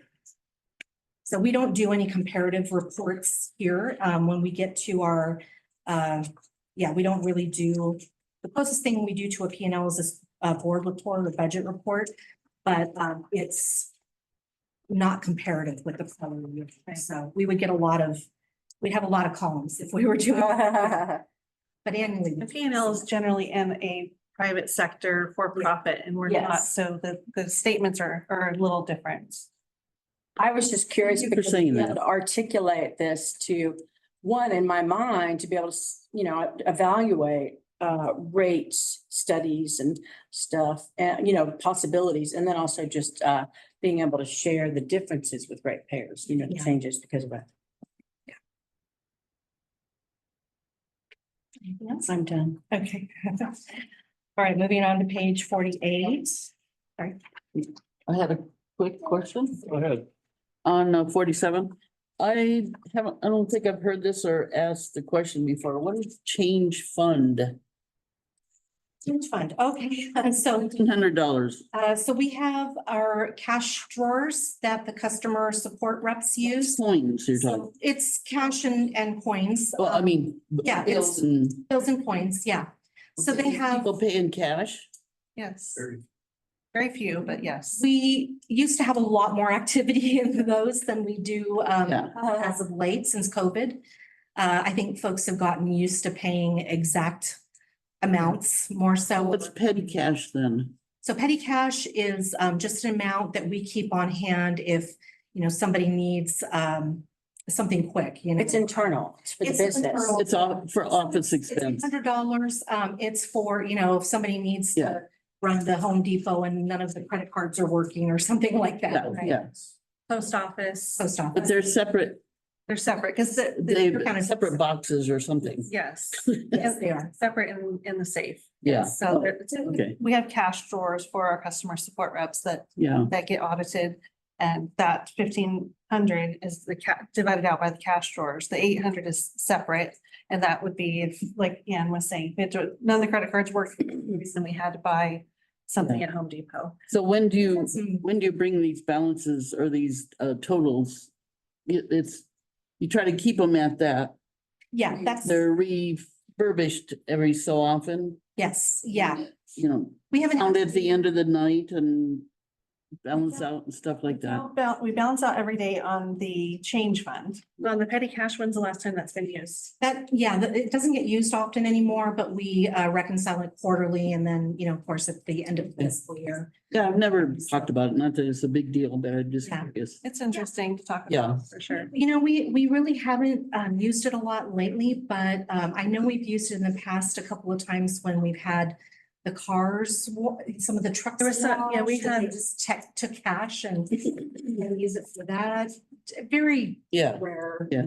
Yeah. We got the Forerunner back into circulation. It that one. needed professional cleaning and the car person only. Doesn't take a card, Yeah. right, Yeah, right, that's a good example. yeah. Yeah. Okay, well, it was just change fund. It means cash change. Yes. Not- Dollar bills. Not we're gonna be different. No. Fund to be Oh. different. Okay, No. It could be cash register fund or yeah, something. yeah, Yeah, thank you. you're welcome. Anything else?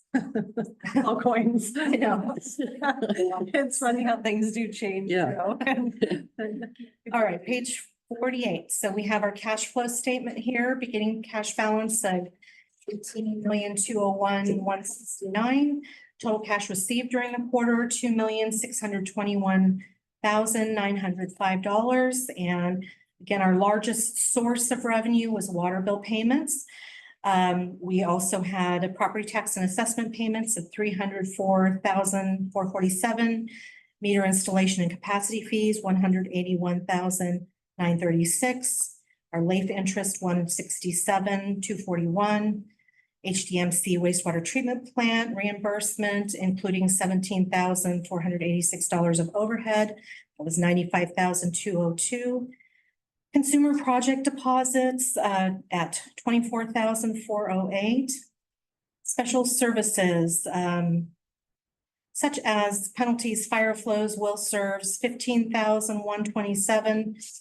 We had our surplus asset revenue at $150,384. And we had plant sales, a nice little chunk there compared to what we've done in the past, $1,182. Some lien and bad debt collections and United Way low income reimbursement. Then the bottom section, our use of funds, or AKA our expenses, we used $1,971,783. And that included debt service on CMM, interest only, inventory purchased of 76,000, operations salary and benefits, 1,818,813. And then we have a breakdown of our capital costs during the quarter, 34,647, including a D11 booster upgrade, well 14 injection upgrade, and MyOps exterior building refresh. That was a paint deposit, and we actually moved that later from a capital to operating based on what we learned during the budget process. Belmont inventory pre-order, we had a small charge there. Cantilever gates at 3 locations, E21 reservoir upgrade and file server replacement, all small amounts in this quarter. Again, one of the reasons here, when you consider that in some quarters we had, up to $1 million in inventory purchased alone, you can see why cash has gone up with such low spending here. So that ended the quarter at $18,851,291 for a total cash increase of $650,122. Questions on that payment?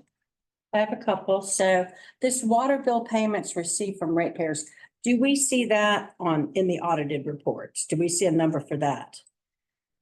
I believe so. Some things are combined in the audited Yeah. financials, but I believe that would be spelled out. Now, obviously, we're never at 100% for this, right? So it's not like we would be, but we could roughly compare water bill payments received from ratepayers for this fiscal year to the previous fiscal year, correct? And then that would give me an idea of what the rate increases have done here, right?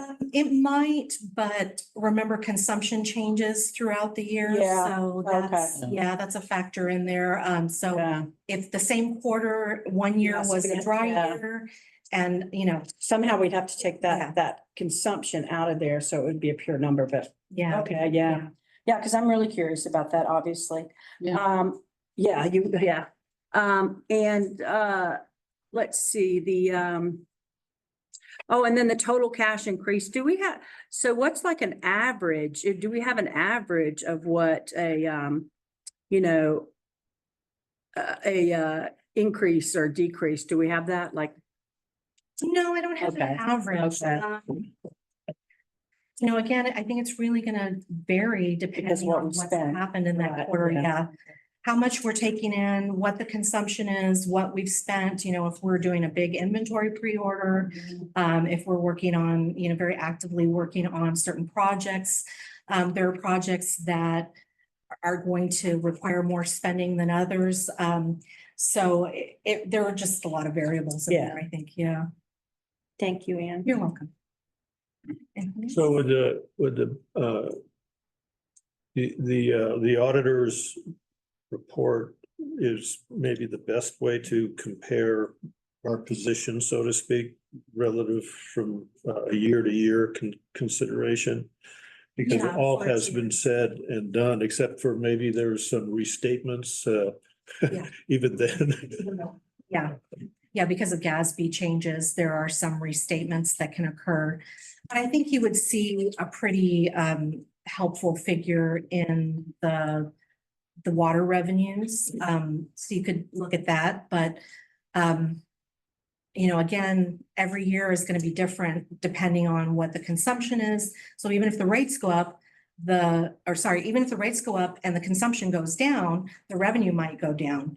So, you know, you might not even see an increase in the dollar amount depending on what the consumption does. Right, continue. Okay. Thank you. Question? On this page? Ross, you got more? Well, I have one. Oh, shoot. The United Way, I'm just curious of, the middle of the Yeah. page on, revenues. United Way, low income reimbursement, 300. I'm just curious what that means and I'd like to know where we stand with the United Way. We had a balance. Is that like 300 that goes back to bring the balance up to where we keep it, or? Yeah, that's it's a little misleading because the way that system works, we send them money and then they send it back to us. So this is just money coming in that they have sent us back during this quarter for customers that have received the benefit. It's not really a reimbursement? What's the reimbursement then? Well, it's a reimbursement. It's a reimbursement to us for what we sent to them. So we send them, I didn't. Is this for a rate? Just say that much. Let me. Yeah, So the budget allows for, I think it's $6,500 a year. yeah, that's what I was To wondering. go towards United Way. Right, United Way administers the program because we can't administer the program. right. Anytime a customer utilizes the program, they get their $100. Then United Way credits the account by sending us a message about it. And then we have sent them the money and then they send it back. So this is basically Oh, I see. 3 customers. Oh, to pay for the customer. Right. Yes. Right. Yes. So it's So this is three 3 customers who used- got some help Correct. and, okay. So now that it's $100, it's easy to look at it. So for every 100 that's gone, you can figure out how many customers have utilized the program. Okay, and is that kind of low because we had that other program? Well, the other program definitely made an impact, but we don't get the utilization in United Way that we No. want. And we make it very easy. The application is very simple, but a lot of customers are just very reluctant to provide any information. They have to provide a little documentation to qualify for the program. And while we give them the full resource and make it simple with a very quick link, an easy phone call, sometimes they don't even have to do the phone call part, they still won't send the information. So Oh. utilization is just lower than we like, but we promote it all the time if we want Yes, to. our experience is, customers are very hesitant to share their financial information and social security number, which are both asked of them. Is that different than the other program you had here? The big program? No, Not necessarily, but I think They had a- the big difference was that it was here in person and they could come and give their information to a person. Oh. which is an option we've utilized in the past where we've had United Way come here and Kathleen Yeah. orchestrated that in the Yeah. past. But they moved offices and so I'm not certain that they can come out, but it's something we can check into. Oh, wasn't the county program also including the United Way program? No, They didn't separate, touch it at all? completely separate. I think the LEWAP program that we just recently wrapped up Yeah, offered up to what, $5,000 per customer? that was more And it was a substantial. significant amount. I think it made their effort more worthwhile. Right, so am I giving their social security Right. number? When they Yeah, give okay. $3,000 on Yeah. that account, which Yeah. we've seen on several Huh. cases, $100 is not worth a lot of people. The 50 definitely wasn't worth their time. The Right, 100's a little bit better, but it still seems to not be enough to get in there. A right. lot of customers say that. They say that unfortunately, the $100 isn't worth all the work to try to Right. credit. So that's why I think it's. We've been talking about this for years, Right. actually, so. So something was maybe curious for that it was a- future, agenda item to discuss, Okay. editing that program a little. I'll just say year to date, there's been $1,700 credited back to us or for this fiscal year to date. So 17 people have utilized it. Yeah, And you don't happen to see what last year's numbers were at this time? At this time. Or it's probably easier to grab a Well, total. it was $50 last year, so. oh, Was it 50? I thought it was, I think it was. I thought It changed. Changed mid-year. Yeah. That's right. it did. Yeah. I Okay. think I just counted. Well, Okay, so we have Oh, a higher little bit more. utilization this time. Because of the 100. Kind of helps give a correlation that the increase did make a difference. So something to bring back though and maybe discuss. When we discuss it, could we please discuss like the marketing and how we, if we're really using all the outlets Sure. to promote this? Questions? Thank you. I'm glad we touched on it. Enrollment. Page 49, property taxes and assessment revenues and collections. So here we have some of the items that we talked about earlier, starting with ID2, which we didn't talk about. That's an old improvement district that we get some adjustments for every so often. So you can see the $23 sitting there. Not really a lot to say about that. General district taxes, those are also our property taxes, that 1%, our portion of the 1% that we receive from the county, as Jeff mentioned earlier. So we have the estimate that the county provided to us, we call it our billed revenue, but they provided us an estimated revenue of $938,165 for this fiscal year. And we've collected $627,799 of that so far, so about 67%. For CMM, we have billed $257,146 and collected $168,300 for current collections and $33,559 for prior.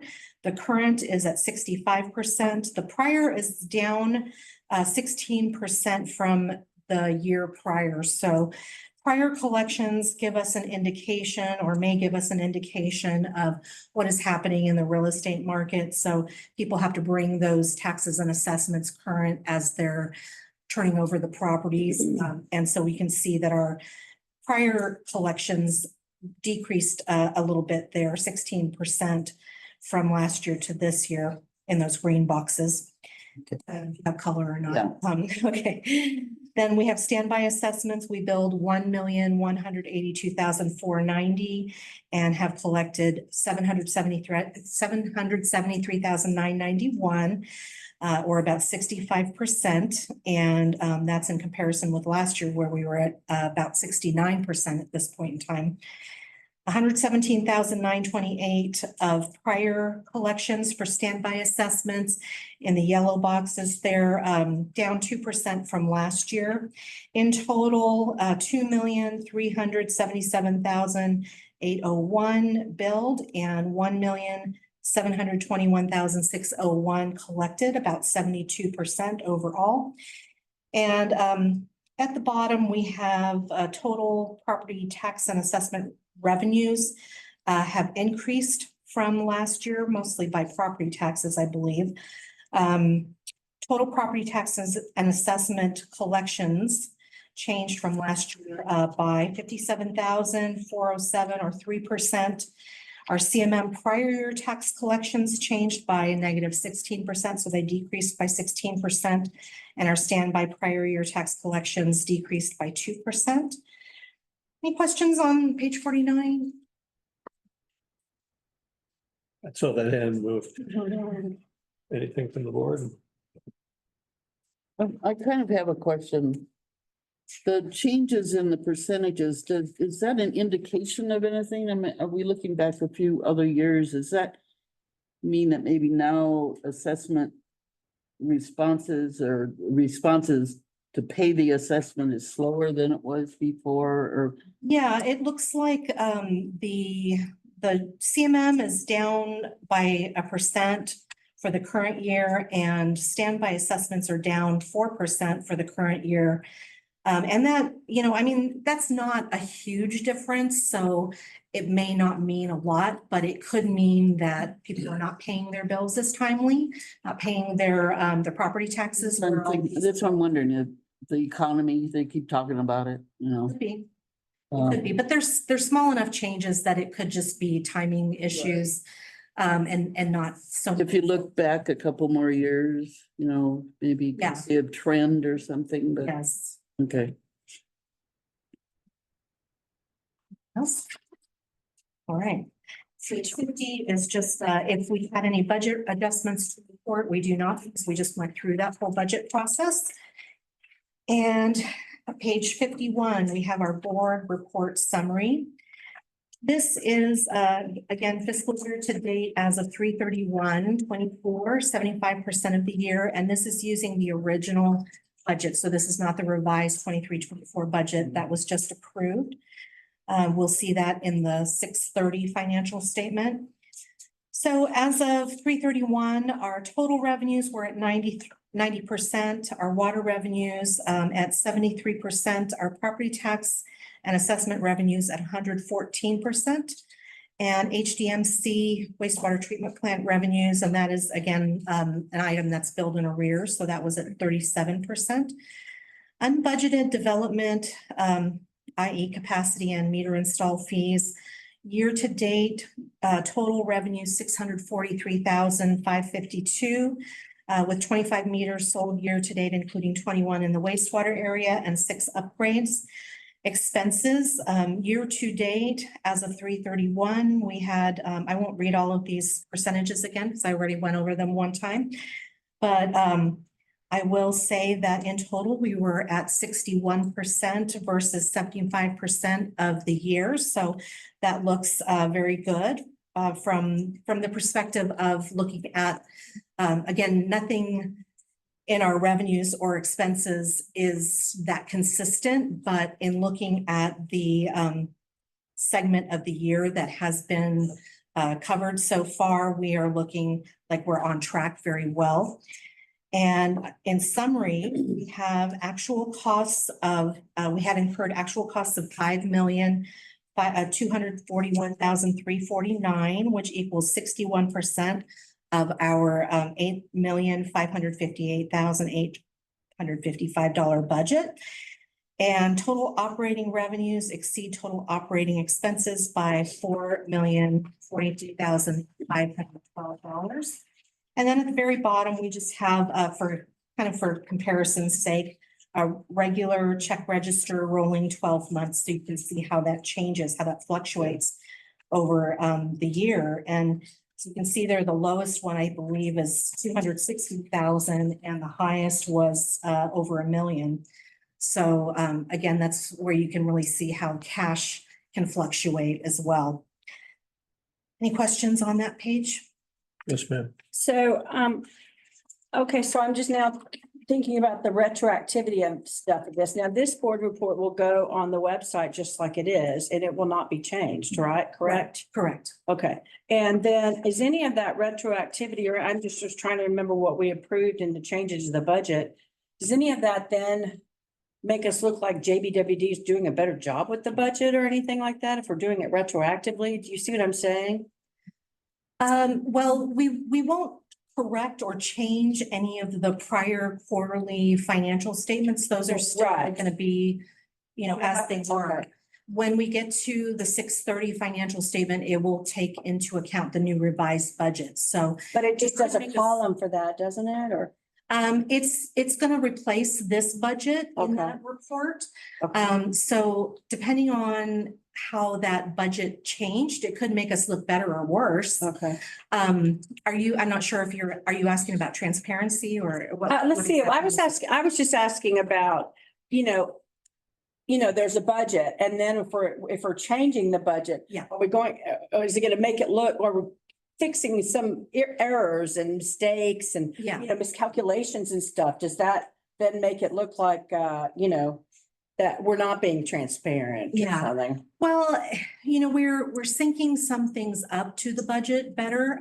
So for example, I know we had to make an adjustment to the power for pumping. So for our Edison bills, that was significantly more. We had to adjust that up.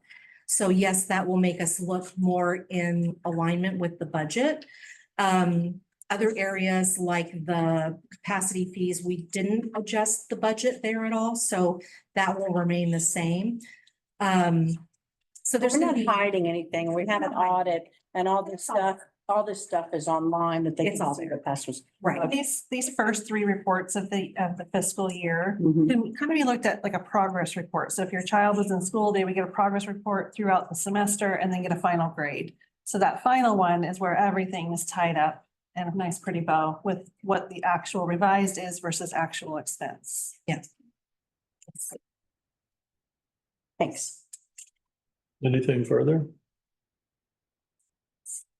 And- We'll look at the detail on pages 52 through 55, I believe here. So a lot of these items that you may see now that look like they're askew. So for example, the one that I just talked about, where is that power for pumping? It's right Okay. there, yes. So we had, we did have a budget of 340,000, and that's still in this report. I think we increased that to 600,000 in the new budget.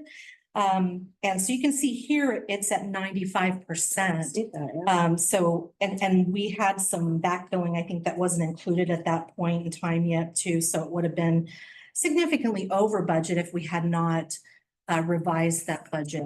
I think that another way to maybe frame this is that we saw an issue and now we're finding a way to correct it. Mhm. So that's what, budget is a planning document that what we think, but things are going to change, and that's where that revision comes in. And we have to do it, but can't limp along with an incorrect budget, right?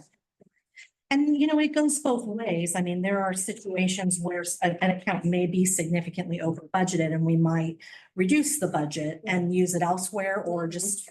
Like the reports. Yeah. Well, except for power, that's never gonna go that. So, Power, yeah. I'm sorry to pick on power. It was I know. an easy one to. Yeah. That's a good one to pick on. Yeah. too, depending on how much we use well 14. Yeah. I know we tried to, well 14 is extremely large, high capacity with a big pipe. And it takes a lot of power to pull the water up that thing. And I know that we're trying to compensate by using some of our other wells more frequently and using that less, but I don't know how long you could do that. It's a fine balancing act to utilize what we have the best ability that we can, you could say.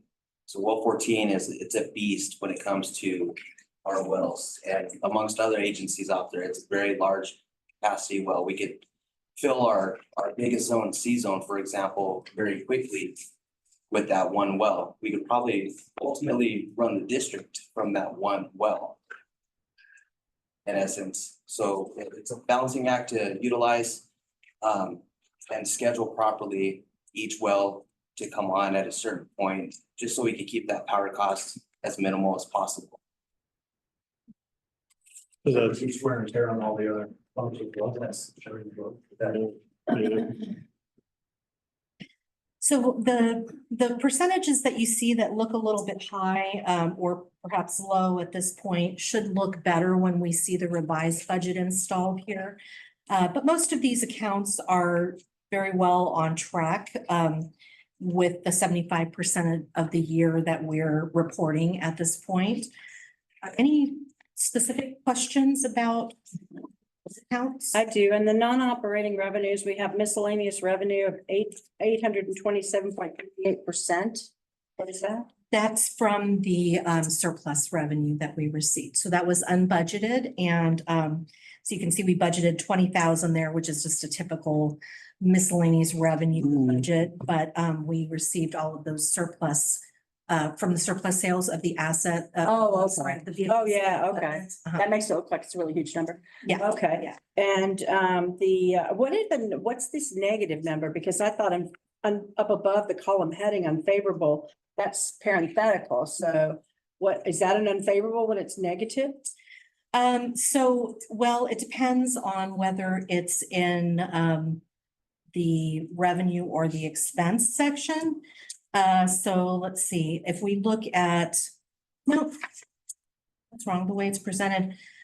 So it looks like we're at, okay. Metered water sales, the very first entry, if we look at that one, we budgeted 4,455,000.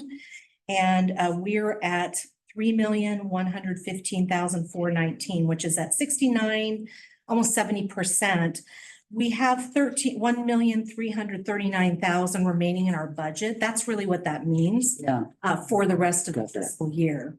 So it's not a negative, it's just what we have It's not remaining. favorable or unfavorable. Not favorable or unfavorable. But it's not a variance, I is mean, it? it could be if we're in the, Variance?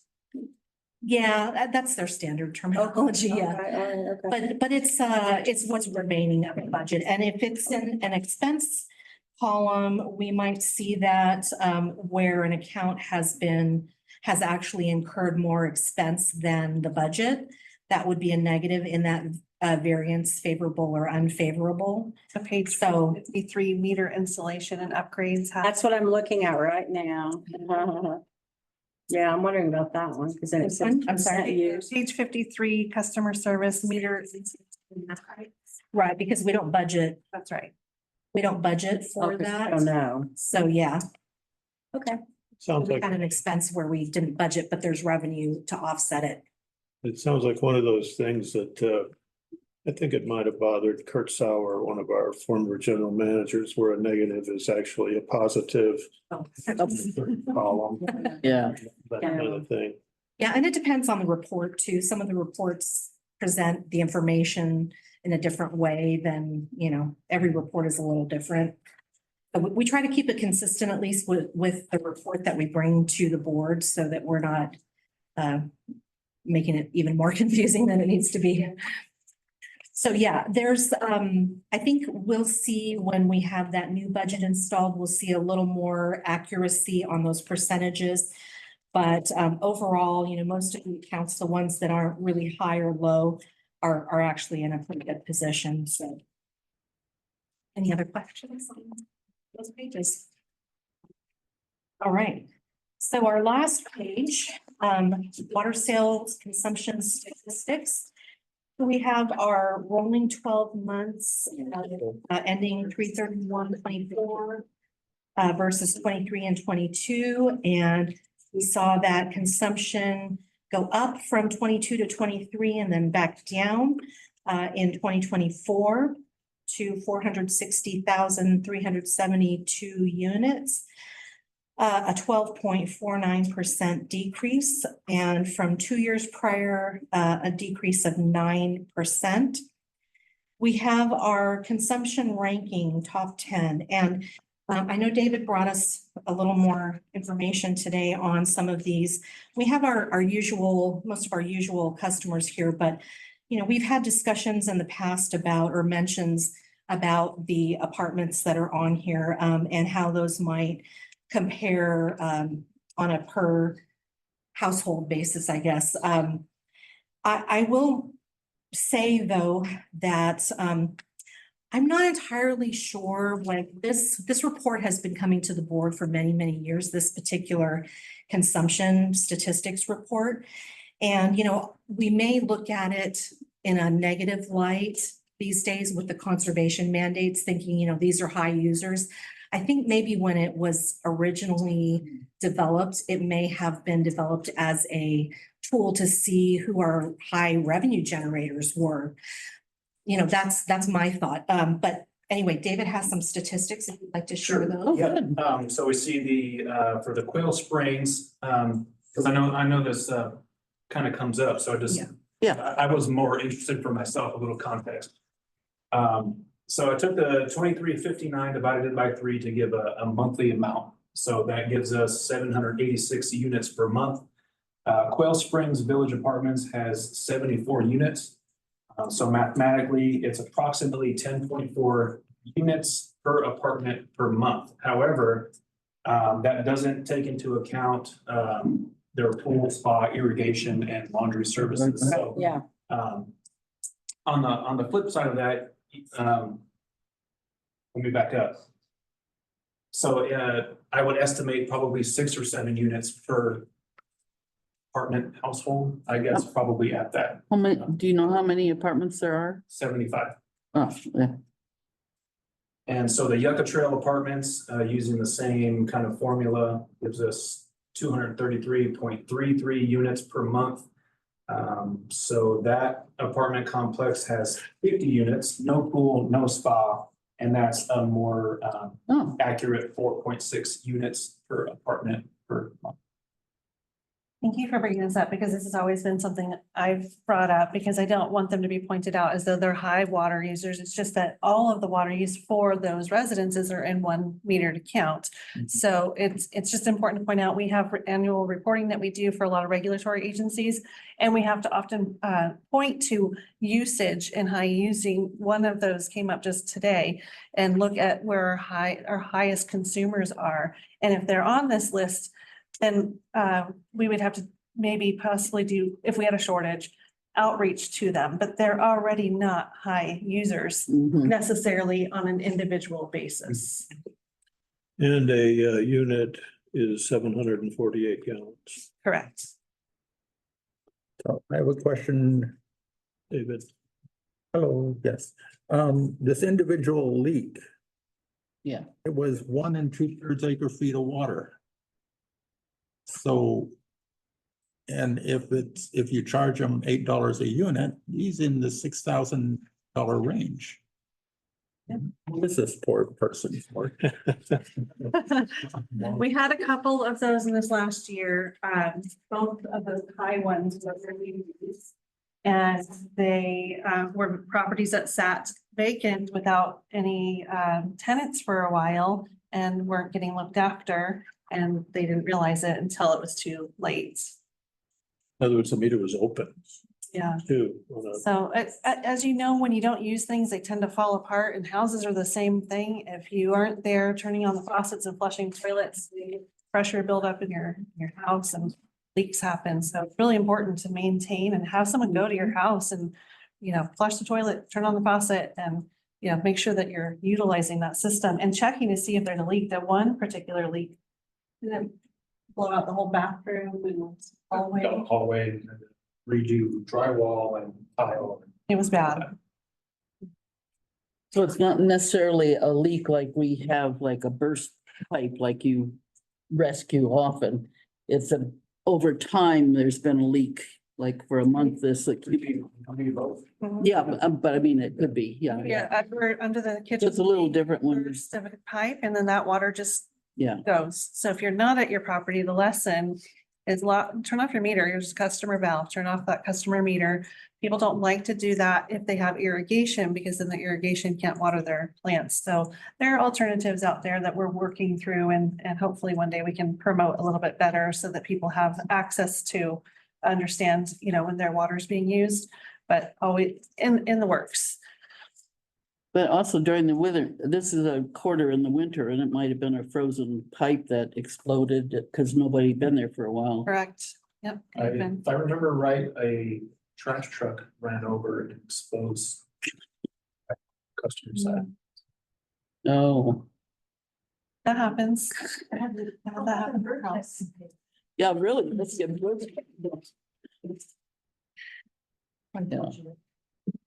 see it every so often though. And that is it for me.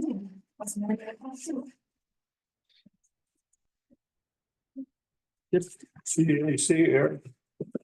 Chair David, Rio, do you have anything? I just have one thing comment. We took a little trip this weekend, a nice trip. I considered turning off my water and I thought, what if there was a fire? My neighbors didn't use the water and nothing happened. So I didn't turn it off. Came back and a valve that I had just repaired because, I used a divining rod and found out they were maybe changed it nicely. The top off. I don't know how the water was going, but I had a valve and I needed it, so I turned it off. We're good, but might let my house burn or let the water go. It went back down because I gave it back to you, so. Yeah, so it's you can't really tell, what's gonna go. It's not gonna, so you turn the water off or do you? So your neighbor would, and they know to turn it back on. I'll do that. Yeah, so we're figuring these things out as we go. No more vacations till then. Any other public comments? Hearing none, is there a motion from the board to receive and approve the third quarter ending 3/31/24 financial report? I'll make the motion. Thank you. Second. Thank you. General Manager Johnson, roll call, please. President Fluen. Aye. Vice President Doolittle. Yes. Director Fick. Yes. Director Charlesberg. Yes. And Director Short. Yes. Thank you very much. Motion carried. Reports and comments for informational purposes only on subjects not covered by the agenda. Opinions of individual directors are not necessarily opinions of the board or district staff. No action will be taken. Board may provide staff with requests for future agenda items. Vice President Doolittle. Am I supposed to talk first here? Yeah, that's right. Yeah. Well, we did have a meeting with the general manager, myself and the vice president regarding performance goals for 2024. And this would be sort of a mid-term thing. The four of our priorities are the strategic planning, which we heard tonight we're going to be dealing with, and in due course, the importance of looking for grant initiatives, and her completion of the master's degree. Is there a subject on that specifically, or is it just Management and leadership. management leadership? And admin code / codification project. I think we've addressed that briefly tonight. It was a positive meeting, and all of these things are either ongoing or they're near completion. And we'll give you a moment to comment when we complete this. General Manager or Vice President, not yet. Vice President. I don't want to be GM. So. Vice President Doolittle. Please. Okay, so yeah, this was just, the committee that manages, directly manages her goals and stuff is what we were doing. Ad hoc. Right, ad hoc. And so I went through and just did some monthly notes. And so I was just going to share this with you guys. So in January, excuse me, can I ask when this meeting took place? Monday. A couple of days ago. Oh, okay. In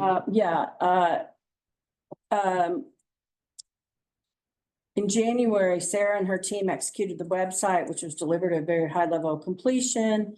It was evident that Sarah and the staff spent a great deal of time perfecting it and considering its usage and the customer experience. It's very important. We were quite pleased with the maturity and sophistication of the site. This reflects very well for the district and will enable us to save money due to fewer customer service calls or inquiries. I just have to say I'm proud of you and JBWD every time I use it. In January also, I shared that I was myself impressed that Sarah was able to not only address legislative matters in person in Sacramento, which was kind of in response, we had asked her to up-level her, how much she was out there. But she was able to jump in with gusto, and through her efforts, the needs of our district and community were made more evident to legislators. February, demonstrating that the district listens in response to board feedback. Sarah and the staff presented information and status on a report about JBWD project activities. This helped the board to become more informed on JBWD's work. As GM, Sarah helped the district save money by using expert Gary Sturdivant to create our hazard mitigation plan instead of a larger consulting engineering firm, which would have cost substantially more. And Sarah also facilitated efforts along with their staff regarding assisting the disadvantaged in our community, which were begun in February via the LIWAP. How do you say it? LIWAP. Okay. Okay.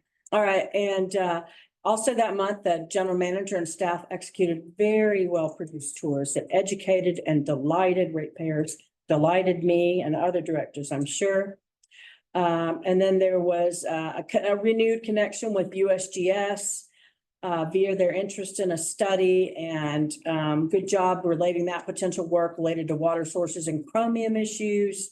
And again, there was an up-leveling of attendance at events for networking locally and regionally. In March, Sarah and her team submitted to the board a budget calendar, which planned for in-depth reviews of projects at different meetings. This was again, Sarah being responsible to board requests to be better formed to projects prior to board budget approvals. Sarah's also done a great job onboarding new technologies related to JBWD and customers. One in March was the deployment of Streamline for agenda management and messaging.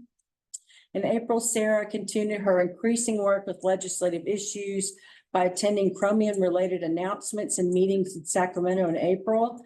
She even spoke at an event, which again brings attention to our district and its special needs in the desert and as a disadvantaged community. Per her goals for 2024, Sarah engaged fully with the U.S. Water Alliance on potential grants for our district and with MWA grants. The Alliance underscored the great work by you and staff when they commented on how great the website was to use.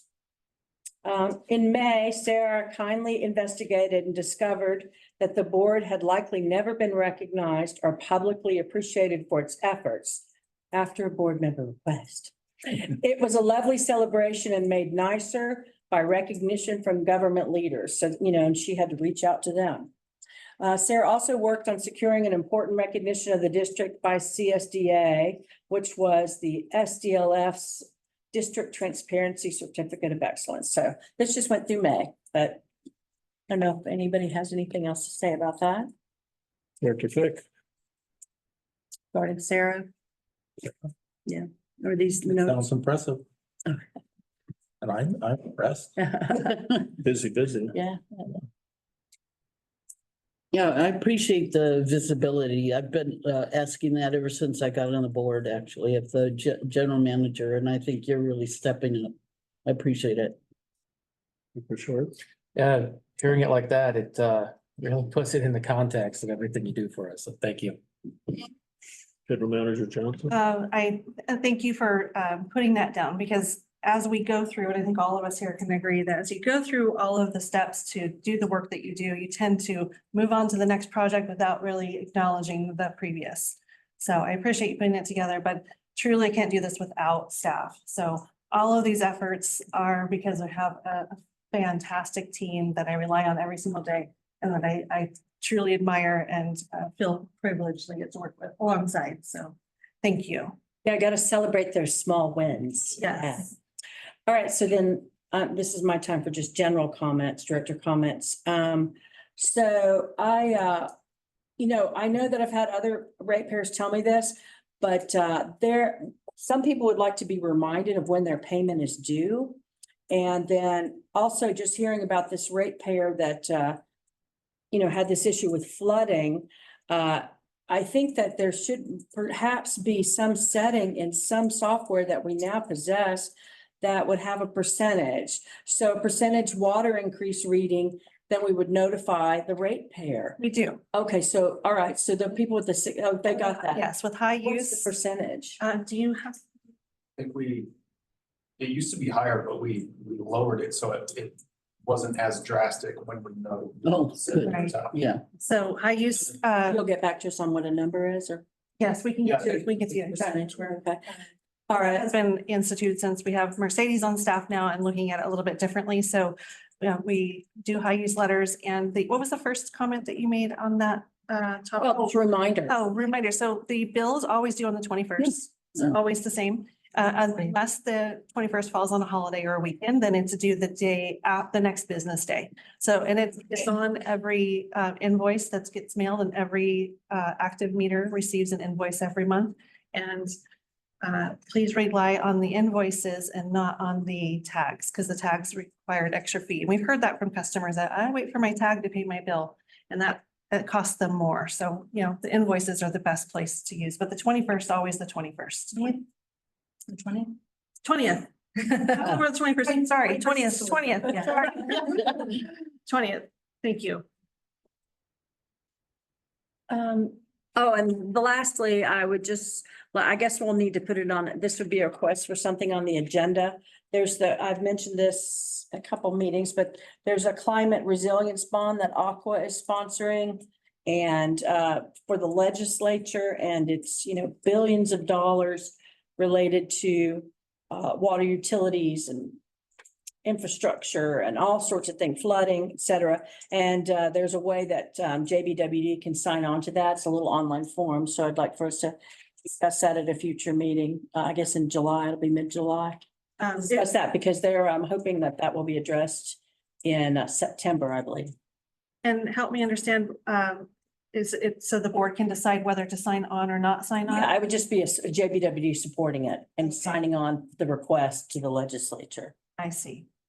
And I know July's agenda is packed, and I'm very sensitive to making sure you don't have very long meetings. So just keep that in mind. It will be on the agenda that makes the most sense in regards to scheduling all the meetings. Very well. More generally, director comments, Director Phil. More generally, comments? Okay. Well, last meeting, somebody was promoting a county supervisor meeting, and at that county supervisor meeting, we were told that there's going to be no caps on the STRs, that we are responsible for building a lot more houses in Joshua Tree. That's the basic message there. I also went to attended the Mojave Water Agency TAC group. And in that one, they gave an interesting estimate on the growth that's going to be happening in the next 40 years. They were saying by 2065, their estimate is we're going from, for the whole water agency area, they're going from 500,000 people, Apple Valley, Hesperia, all that, to 750,000, which is a 50% increase. And they called our section, we're called Division 2 in the MWA, but they call this Section 3. And in that, they're saying 42,000 right now, which I assume that's the population, because hookup wise, it'd probably be about 23,000 or something like that.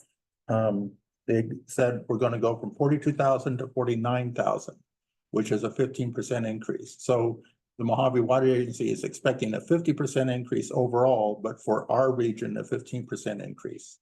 And also in the next 40 years, they're going to increase our allotment, or they plan to increase our allotment by 600 acre feet, which is probably going to be mostly Yucca Valley, is my guess. But Yucca Valley, just for people to know, Yucca Valley system probably will kick in about 10 to 15 years. They're recycling of their water treatment plant water and then sending it westward. They'll they'll really cut their water usage coming from the Delta because they're gonna be reusing a lot of the water. But that's 10, 15 years. It's after our time here. I just may add something regarding that Board of Supervisors meeting. They did have a report from a company called PlaceWorks, and in that report, they did admit that Joshua Tree had been negatively affected by STRs. And that their solution was to build more affordable housing and release regulations related to affordable housing. And they acknowledge that it was 1 out of 3 houses in Joshua Tree that were STRs. Okay, then now also I'd be curious, I'm still curious that Chesapeake Water District should find out what this one tree. It's in my general manager's report coming in.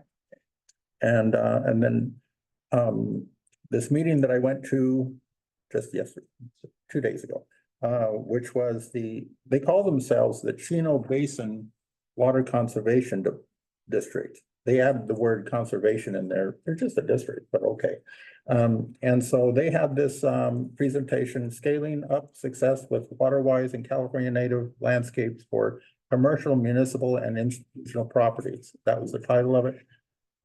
I don't know if I have that many specifics because it really got into the weeds of the situation. But what they did was the presenter was going on about the California native plants replacing what they have now, which are practically tropical or Mediterranean, and that it would also carry on the wildlife that goes up and down the coast. We're used to it out here with native plant out here, but on the inland area or the other side of the mountains, it's news to them. And what they're having to do is they're having in the next 15 to 20 years, they're having to reduce their water usage by 50%. And by doing this, they showed all the little technical aspects of putting in native plants and how to space them correctly and the trees and all that kind of stuff with schools. They had samples in schools and stuff like that. And it was pretty intense as far as the little details involved. I can't convey too much of it because that was the presentation. So, but that was what I went to for the ASBCSDA dinner. There were about 60 people and they had it at the old spaghetti factory and that was noisy. So, Yeah. And that's probably, that's my report. Dr. Jarlsberg? Yeah, I was trying to review what I didn't go to any MWA meetings or dinner meetings or anything, partly because of my dog that I've been dealing with and he's doing better. I just want to report he's almost back to normal today. So I'm really relieved. He had surgery and the stitches have been removed and he doesn't have to wear a collar anymore but he's gone through stuff that made me have to cancel things that I planned to do. So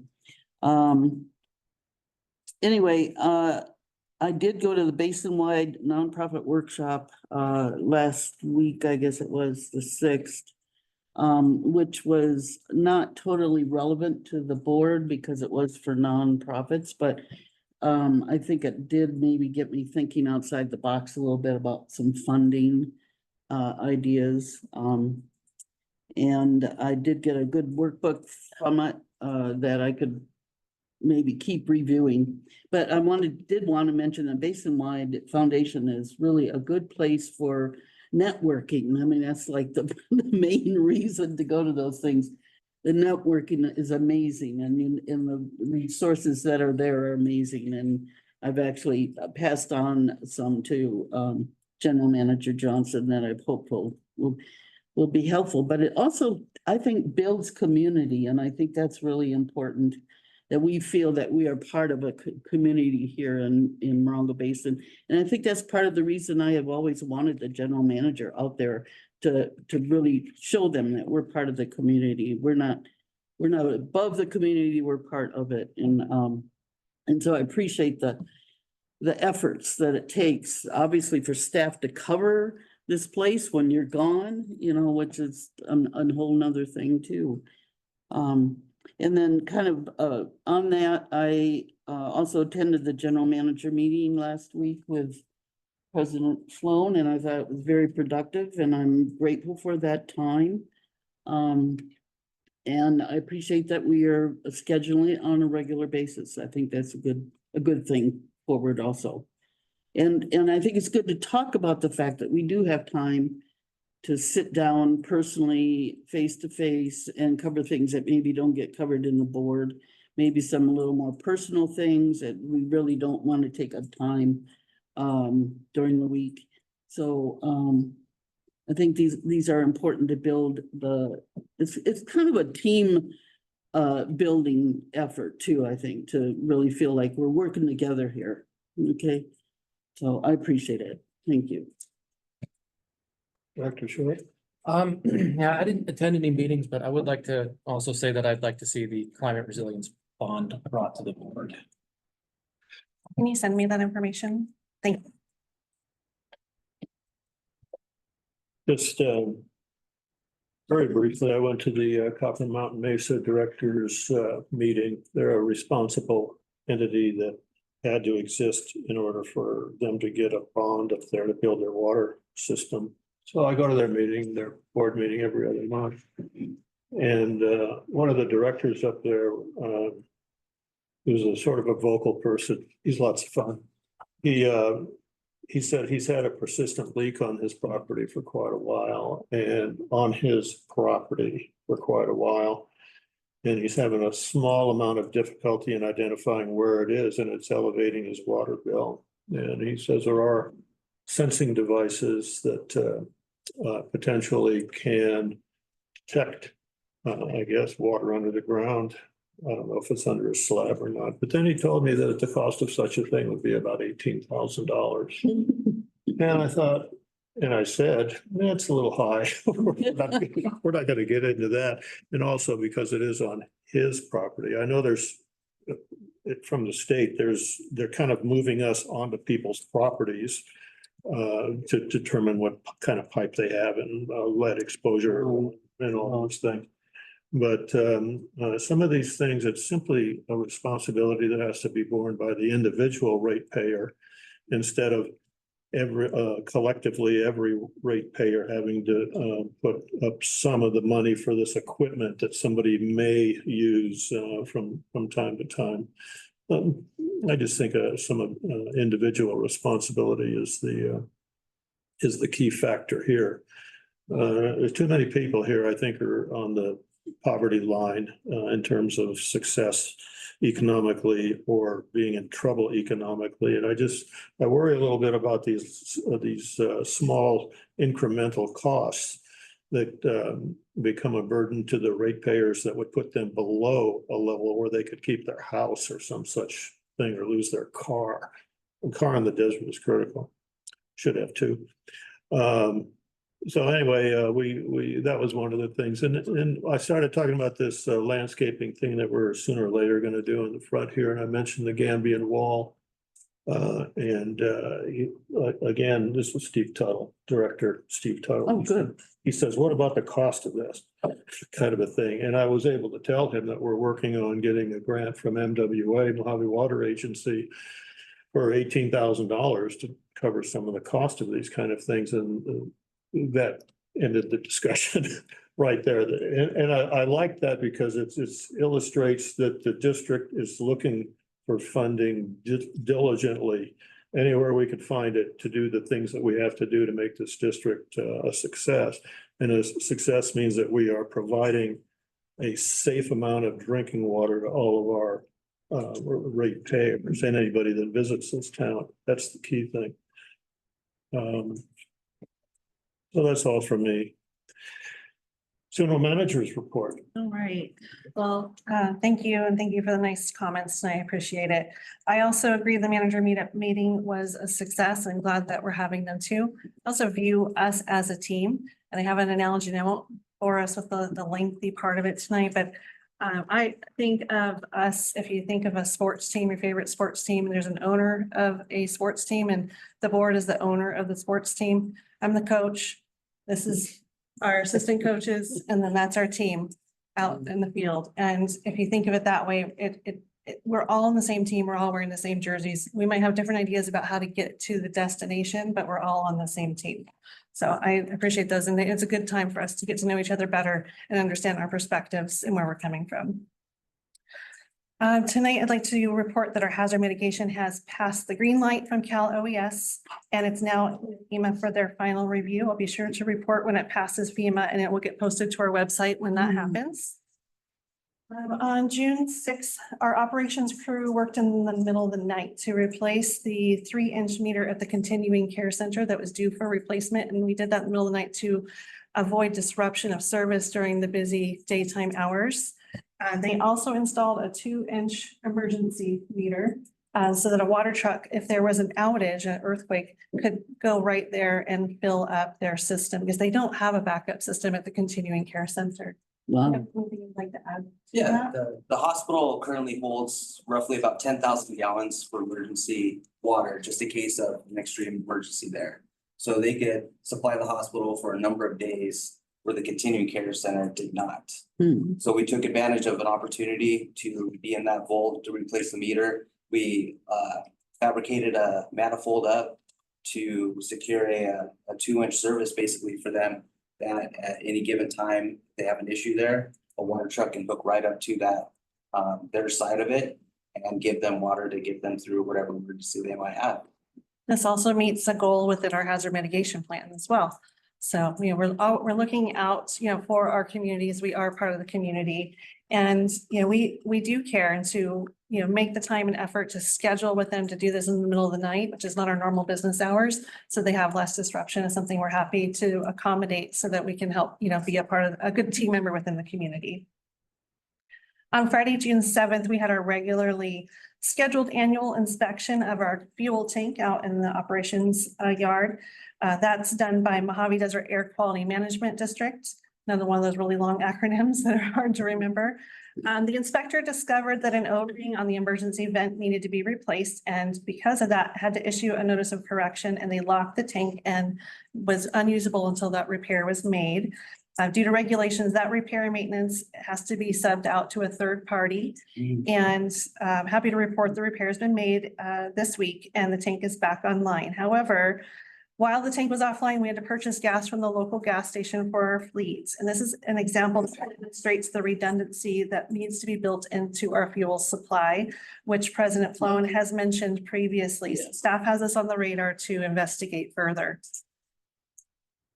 One Tree Hill, this is a board inquiry on the status of the property located on the corner of 29 Palms and Sunset Road. It's actually 61,500 29 Palms Highway. The property is approximately 37.5 acres of vacant land.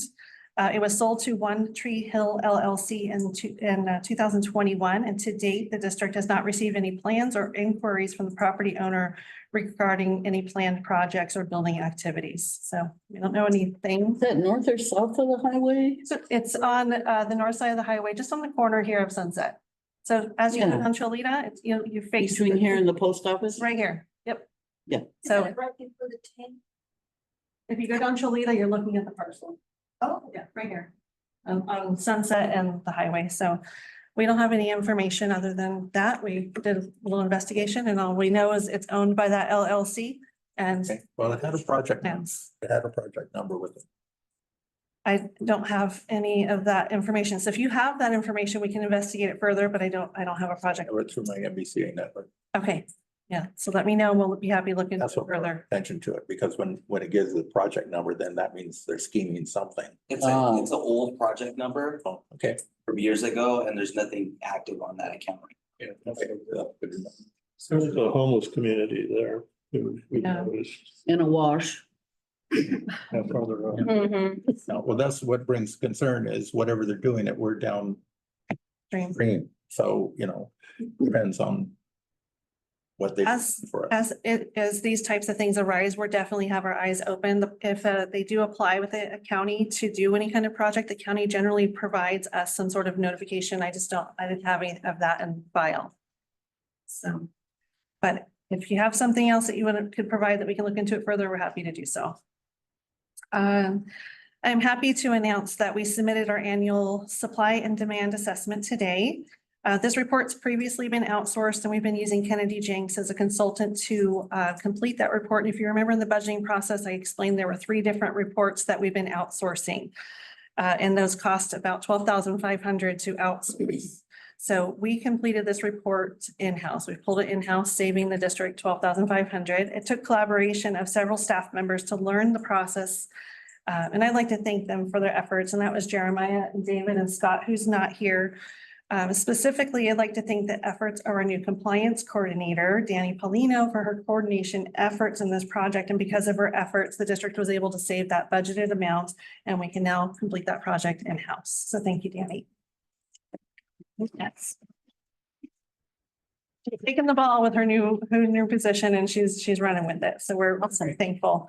I'm super thankful because it's taking some pressure off of me too. So thank you.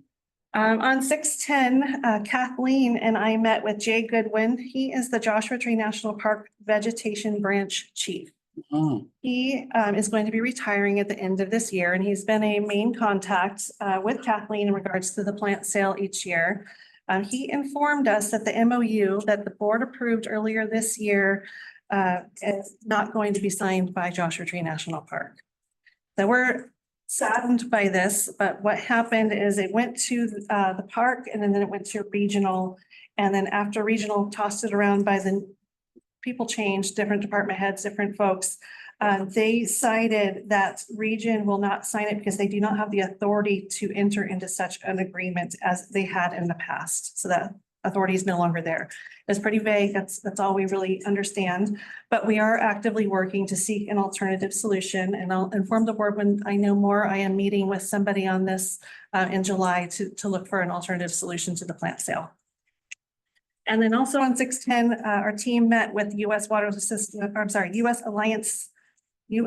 Alliance folks again, and they're helping us work on those grant applications, and we are in the process of putting all sorts of data together and hopeful to apply for LCRR inventory, LCRR replacement, and Chrome 6. We're still very preliminary, so don't get hopes up, but U.S. Water Alliance has been a great team to work with so far. We'll bring back more information as we have it.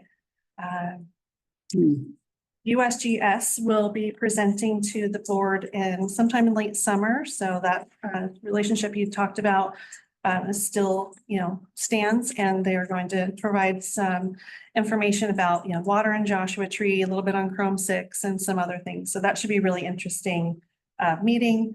And then next week, I am going to be away at the annual General Managers Conference that CSDA puts on. And then following that week, I will be on vacation. So while I'm at the conference, I'm available. And while I'm on vacation, I am passing the baton to Jeremiah because Ian will also be out on vacation. And so Jeremiah will be on deck to answer any questions, please, just emergencies only, and anything else that can wait, we'll handle it when we both get back. Is that over the 4th?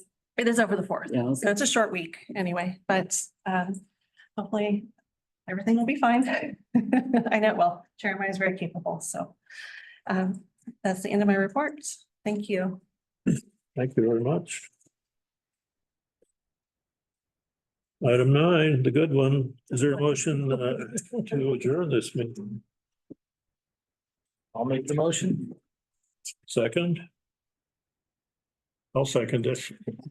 I think we got brain fade going on here. This meeting is adjourned.